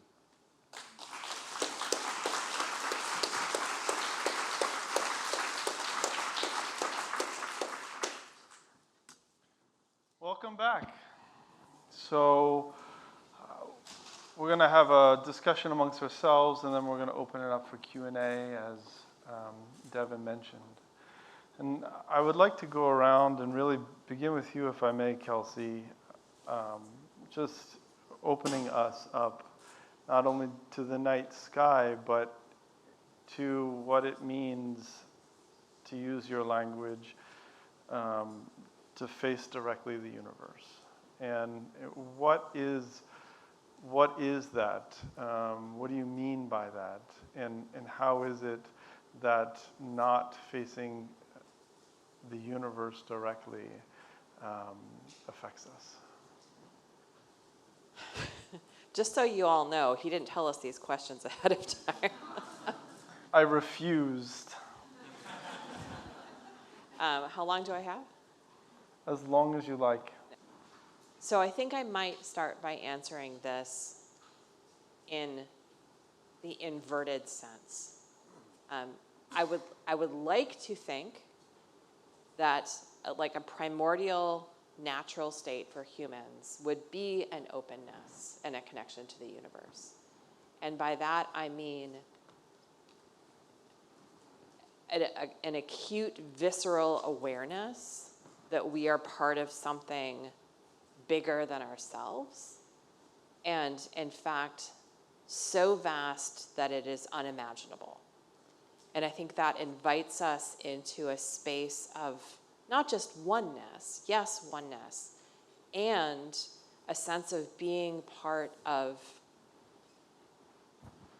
something that matters and that is significant. And I think it has the ability then for us as humans to feel like we matter, like we're part of something that is really grand and extraordinary.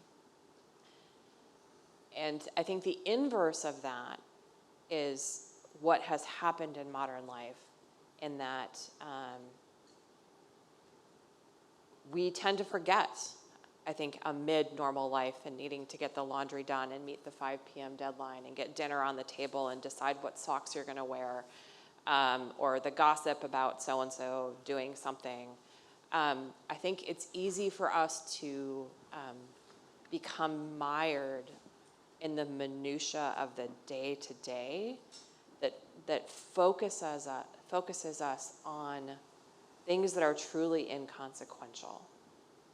And so for me as an astronomer, what's always top of mind is trying to remember.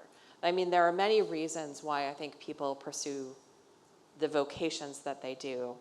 And there are certainly many reasons why astronomers pursue astronomy. But for me, at its core, it is always about trying to remember that we are part of something so much bigger than ourselves. And in some ways, I believe, I have no data to back this up, which is a scary thing to say as a scientist, but I believe that our focus on the minutia of the day-to-day actually causes us to feel insignificant. And many people, I think, are afraid to embrace the universe.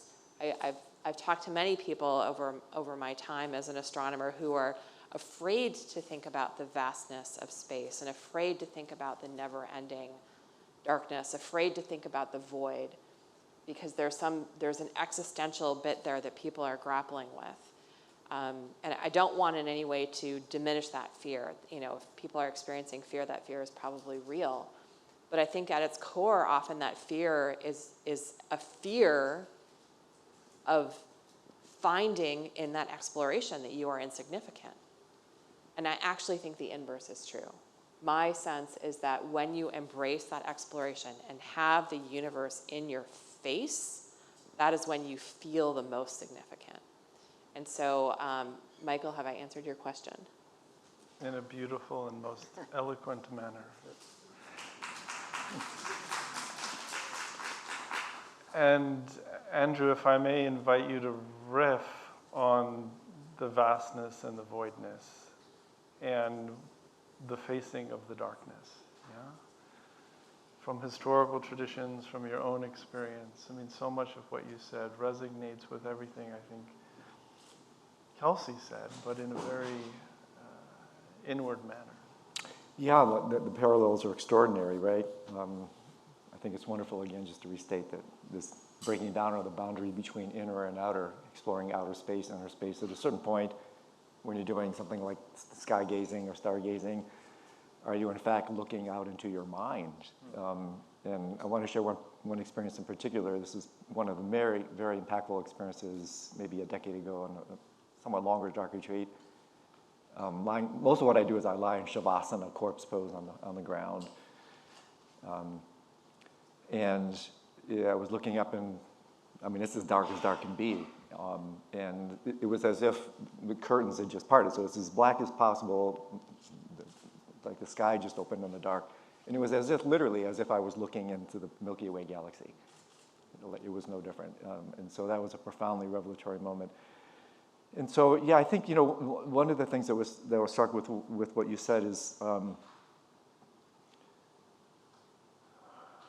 one way to get out of the universe is to become the universe. And this, I think, according to the wisdom traditions, this is what happens allegedly when we die. You become nothing to be replaced by everything. And so this is what darkness has taught me, the simultaneity, the dialetheia, holding these two seemingly contradictory views at the same time, that yes, we become one with the universe, but that also means becoming none with the universe. And so when I go into the dark, principally as a way to prepare to die, it's actually a really fantastic swap. So if you understand this is a pretty damn good deal, right? So when you die, your body will disappear. You will become nothing. You open to become everything. And so if you understand that, then that's a pretty good deal. But so the question then becomes, can you handle that much reality? Can you handle actually being open to that extent? So to me, the narrative is really degrees of openness. How much openness can we tolerate? And so when we open to that extent, where the fear comes from that you were referring to is there's no place for personal identity in that openness. There's nothing to actually lean or press against. And so as long as you stay open to that experience, that first moment of contact, that's actually quite ecstatic. It's ecstatic precisely because there's no you. That's what creates the ecstasy. That's the lightning strike. But because we're not familiar with that infinity, the very definition of meditation, to become familiar with, we, so to speak, can hang out in that infinity only for so long. And then the thunderclap comes in. Well, what about me? Where do I fit in? And the minute that happens, that creates the whiplash as we collide with the infinity. That's where the fear and the terror come into play. So understanding this can be profoundly helpful when we have deep mystical opening experiences, because I invite you, look below any experience to which you would append the label mystical, spiritual, ecstatic. I guarantee underneath every one of those experiences, you will find a degree of openness. And so if we can understand that, then perhaps we can practice openness as a way to experience all wonder with everything. And so something like that. I love it. Whiplashed by the infinite. And just some of the things you were saying really evoke some of these same ideas around light and how we use art and multimedia to induce contemplative experiences, right? I mean, so much of what I hear in the conversation of looking out into the dark sky or being in a sensorium that is cut off from light and sound is that we're creating conditions, we're curating spaces for the induction of contemplative experiences, of experiences that move and transform us. And it sounds like you're doing the same way with multimedia and with light phenomena. Could you talk about that for a little while? Sorry, I was waiting for the question. Well, how do you leverage art and technology to induce openings? Yeah, I mean, I'm having trouble with a quick response because there's so much circling around these discussions and these points. It's like, is it a dream? Are we in the dream? Is it in an interface? Does that matter? Are we small? Are we big? Are we, and is it about transcendence? Is it about the self? Is it both? So I think, I don't know, maybe it's like a sign of whatever space I wandered into at one point, but this notion of the self-other dichotomy is really kind of like a rich return in work for me. I think it's this tension that, to be alone is so painful, and in order to how do we get to more than that? So if I were to use the language of openness, say it's like the contraction that seems to point to or create an experience of self as completely separate is the opposite of the expansive openness of that you're so immersed in everything that you are more than that. And so, again, like if I were to reference some of the work that I showed, there was the pigeon flock piece in New York was one of my first solo shows, and I was checking out an apartment loft in Brooklyn, and they had and if people know, in New York there's like a lot of like domesticated pigeon flocks. It's like this kind of beautiful spectacle. And I was looking out the window, in the distance there was this flock of pigeons, and they were doing this kind of like helixing, beautiful tornado sort of pattern, and it was this emergent structure that was so much about the whole. And then simultaneously, I kind of was like zoning into it, and simultaneously a branch of the pigeons from the flock above flew right in front of the window. And it was like this bracketing of the individual, and the individual as structure, the individual as form, the individual as movement, and this other thing, and they were both at the same time. And so, I said, I'll take the apartment. And, spent a year hanging out with the pigeon people on the roof, and just trying to figure out how I could sort of like recreate that. And so, for me, it was like is breaking into multiple channels of video in which you could see these against each other. And some people left crying, and it was like, because I think it touches upon, again, this like contractive sense of self as separate is super painful. And the sense of perhaps openness or transcendent, the night sky, the more than, and maybe it's like, it doesn't matter if it's a dream. It's like being inside that state of more than, and that as Shinzen would say, the healthy relationship, the elastic relationship between self and transcendence. That's where we can live from. So. Thank you. Yeah. Greg, there's so many places to take this. I think some of the things that stuck out, of course, the synesthesia, the paradox. And there was a line in there that you were talking about the soul's migration from the sensorium to the divine. Mm-hmm. And the idea of inner seeing, and how that is expressed in Judaism. I wonder if you might elaborate on that a little bit.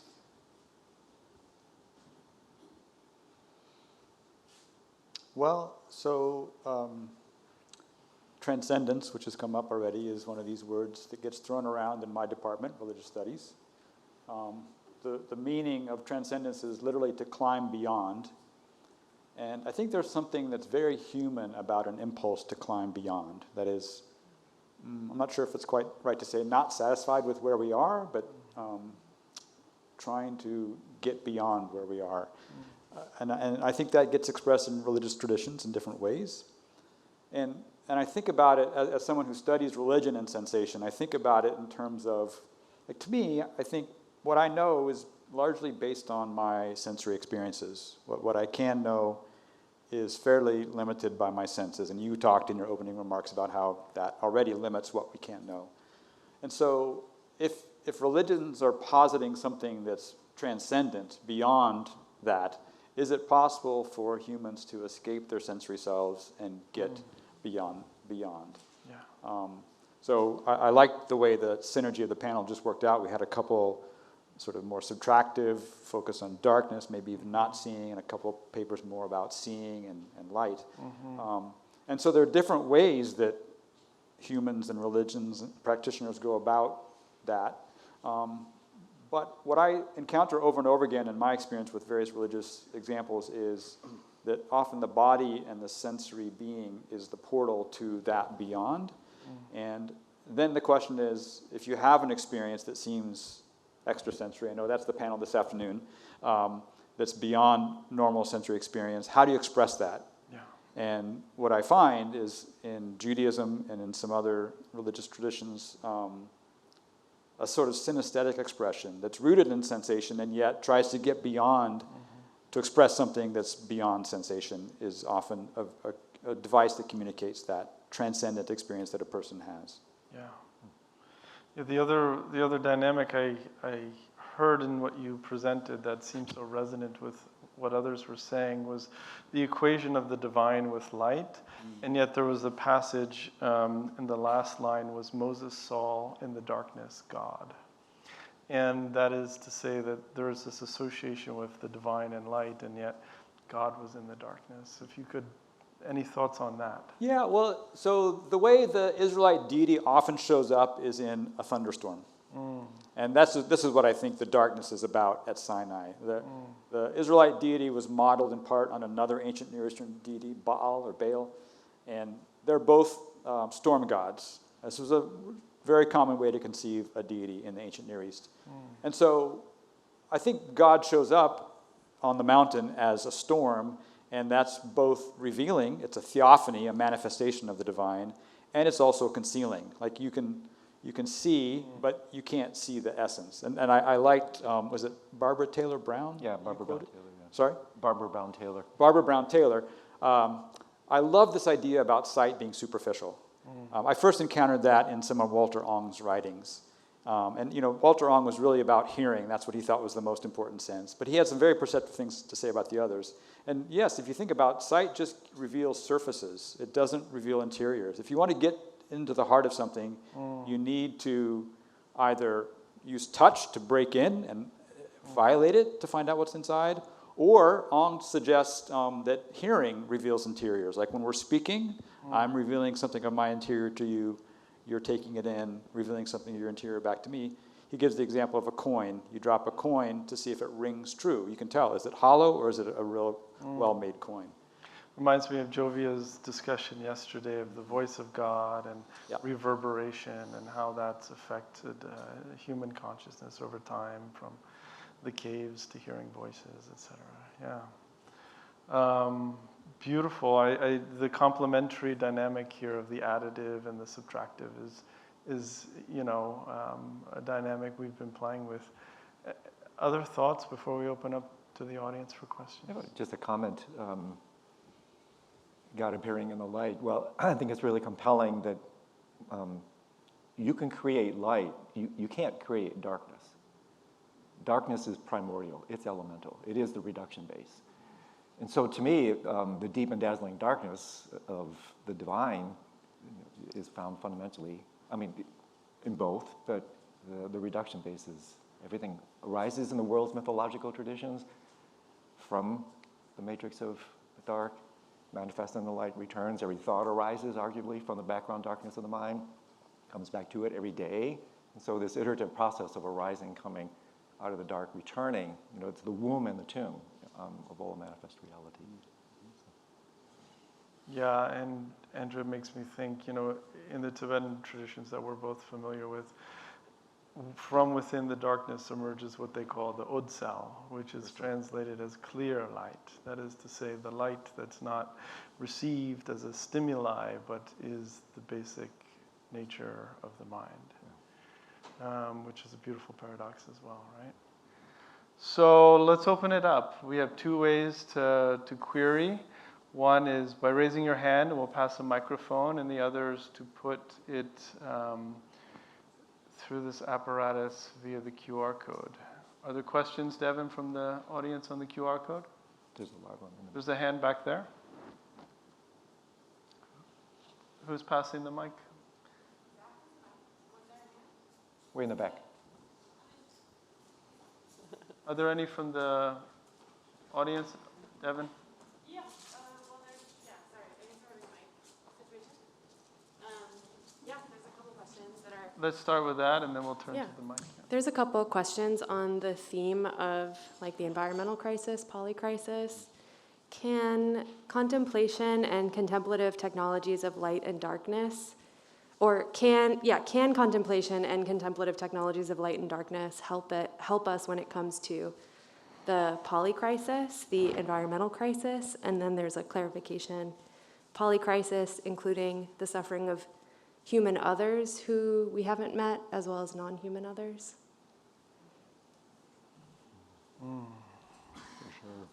Anyone want to respond to the polycrisis? I said one thing about, I'll just reinstate, I think this is one of the great, for me, the great discoveries of going into the dark is returning arguably to this reduction base of innate wholeness. And what I've discovered that I try to intimate with the holding environment, with the cast, is that one could argue that the meta-crisis is a meta-distraction, a meta-dismemberment, a forgetting. We forget. And so the essence of spiritual practice is remembrance. And so whether it's coming back to the present moment, coming back to the nature of the mind, to reality itself, it's about remembering, healing, integrating by returning to this fundamental present moment. I would love to add on to that and maybe take it in a slightly different direction as well when I think about the polycrisis and the myriad environmental crises that we have around.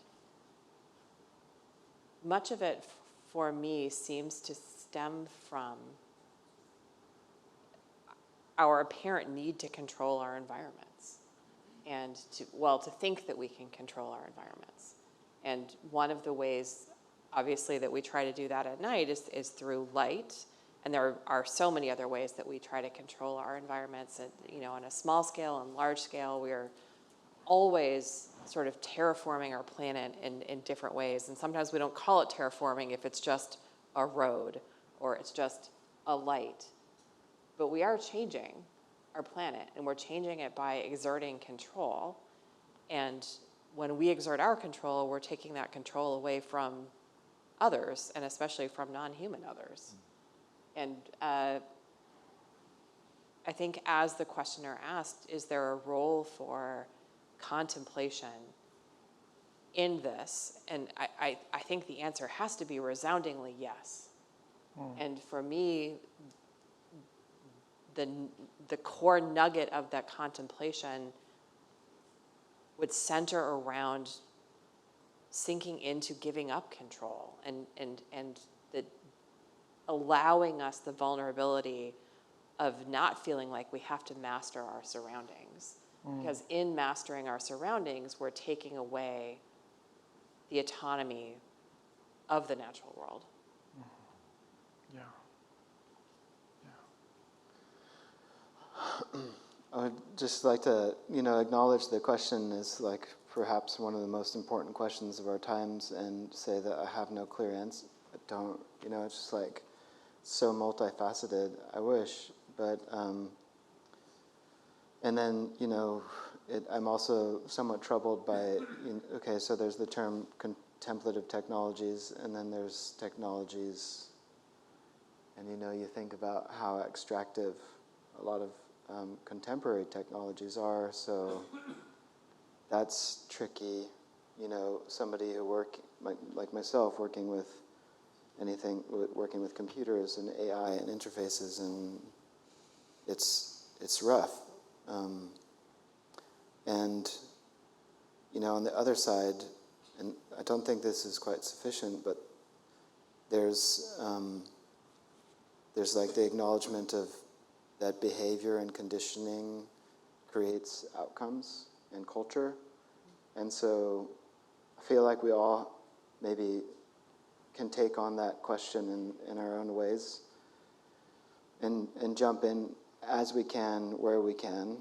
And for me, it's been trying to do my own work, going in, going out, and then putting work out in order to hopefully be part of this sort of systemic reconditioning that feels like the self and the other are interdependent so clearly that to take the actions of violence against others or human or non-human world or not speech or not feel like a gross reflex, like that you just start to orient towards, as you said, love. I mean, it feels incomplete to me to say all this, but it's like the best I got. Yeah. Do you have a question in the back, please? In the backpack, yeah. Hi, thank you guys for your time. My name's Gino. I'm a master's student here in religious studies. So I was inspired by this question when we were talking, I believe Andrew's talking about openness. Something that I see a lot in kind of like, modern spiritual teachings is a word like surrender. And I'm sure you see it and I could think of places where you see it in more like traditional religious and spiritual contexts.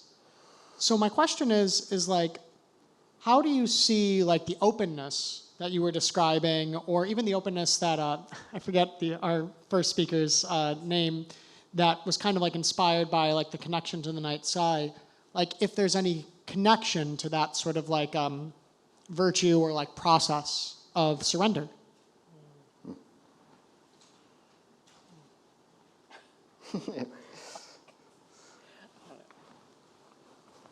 I think it's core. Yeah. Can you say a little bit more about the very last tag end? Because the final dart of the question wasn't quite clear to me. Yeah, sorry. How do you see like the connection between like what you kind of described as that like quality of openness that is, I think you were saying was kind of like underlying sort of more mystical experiences and was related to love? Yep. And how would you see that connected to surrender, which is in one way a quality, but it's also kind of like an action or a process? Yeah, well, you can look at it both ways in terms of relative and absolute approaches to this. So, the fundamental nature of reality is this openness. I mean, in Buddhist languaging, it's synonymous to emptiness. So the fundamental nature of mind is, in fact, this unity state. And then, as I tried to point out, then for a number of reasons, largely because we can't identify with being that open, we contract. In relationship to what Kelsey was saying, it's not really just that the self contracts. The self is contraction. That's all the self is. There's nothing other to the self than contraction. And so the surrendering is an integral point, especially in bhakti yoga, guru yoga, the devotional practices. It's about opening and surrendering. And to put it in the context of darkness, for me, this is the way, in fact, almost the only way when you're going in for really extended periods of time. It's like Rilke said, winning does not tempt that man, for this is how he grows, by being defeated decisively by constantly greater beings. And so the greater being here, darkness is Prajnaparamita, doesn't matter, it could be Tara. And so that level of openness and surrendering, there's a whole array of psychological, spiritual technologies that are invited to do that. And so the surrender here then is intelligent surrender. It's not idiot surrender, giving your power away to entities and whatnot that are a little bit less than ideal. That's also a really big problem we need to keep in mind. But underlying it all, I mean, in Tibetan Vajrayana, that's the main practice in the Tantras is devotion, which is using the most powerful force in the universe, which is what? The four-letter word, love. Using love for the purposes of opening. So yeah, it's a really, really important question. Giving up.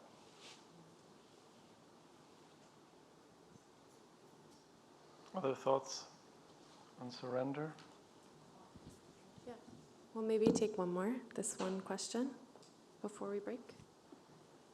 For Professor Goering, I'm a Reformed Jew, and a lot of it was, seeing, but hearing, and, a lot of intellectual stuff. And many of us supplement it with going inside, doing other sort of practices.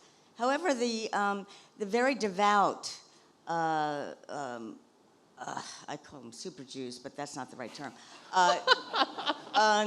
Do davening, and a lot of that is inside. They're not expressing it outside. It's really for themselves. So I just wanted you to, in terms of what you were saying, does that make any sense, or how does that go along with what you're saying? I think it makes a lot of sense. Not to criticize the symposium, I love it. But we can just recognize the limits, that we're only talking about 2 senses primarily. Or when people have talked about other senses, we've talked about the 5 that we all learn in this culture we have. Seeing, hearing, smelling, touching, tasting. And obviously, if you didn't have a sense of balance or proprioception or kinesthesia, sense of moving, you would never have made it here today. You wouldn't be sitting upright in your chairs. So I'm just saying there's a lot of things that we're not talking about in the symposium that I think are a much fuller experience of the human than we can deal with. But I loved your example of davening.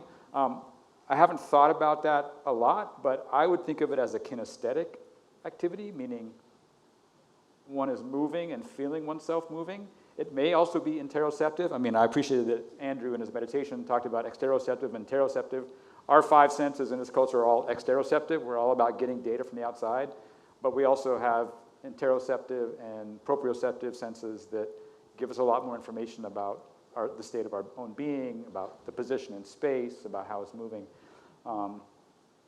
So I haven't thought about your specific question and to understand what that means, but I think it'd be a rich ritual to explore from a sensory perspective.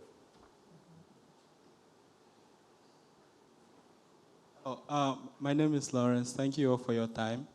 So every Wednesday, I like to go to the planetarium to watch the night sky and movies. Then at the end of every movie, the operator would zoom out into the vast space, and then he would show us that the Earth is just like a dot inside a dot inside a dot.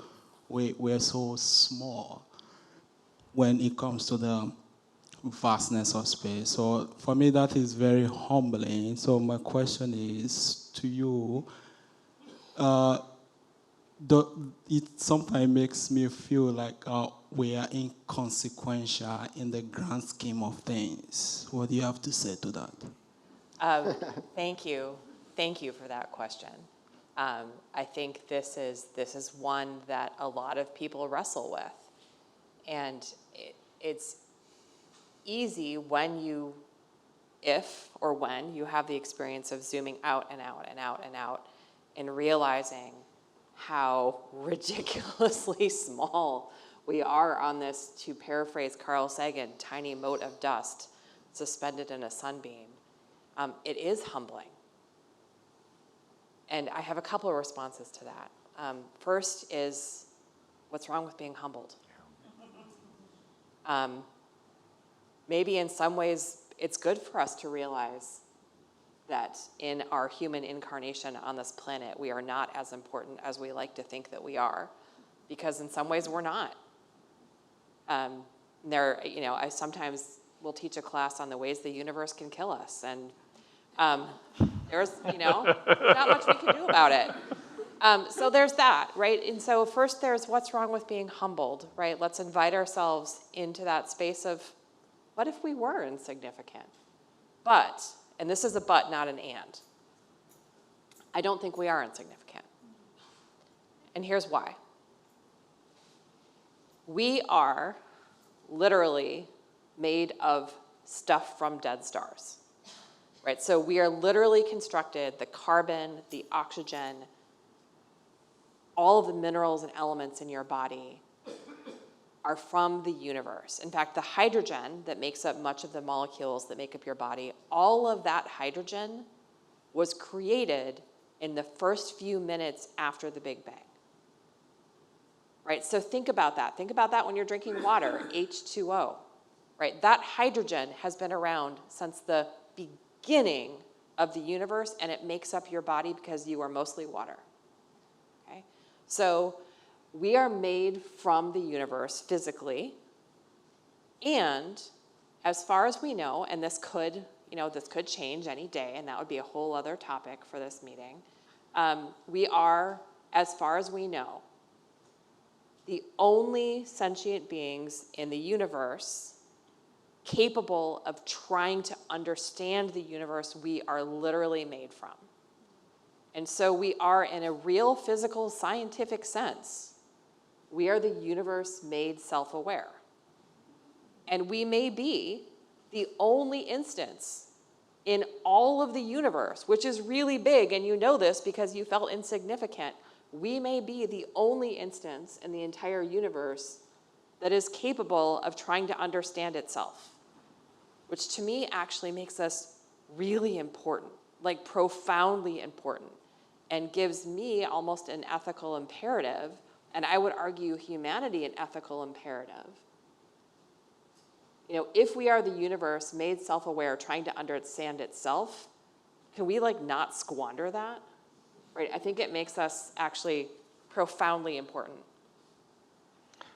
If I may, that capacity of the universe to be self-aware that we as humans embody, I would suggest is also what enables contemplative practices and technologies to be possible. And in response to the question of the polycrisis, you know, I love the response of humble. If we're to do something, what would it be to be humble? A humble humanity. How would that reorient us to the rest of planet Earth? Thank you. We're going to take a lunch break. There's multiple happenings. Please tune into them.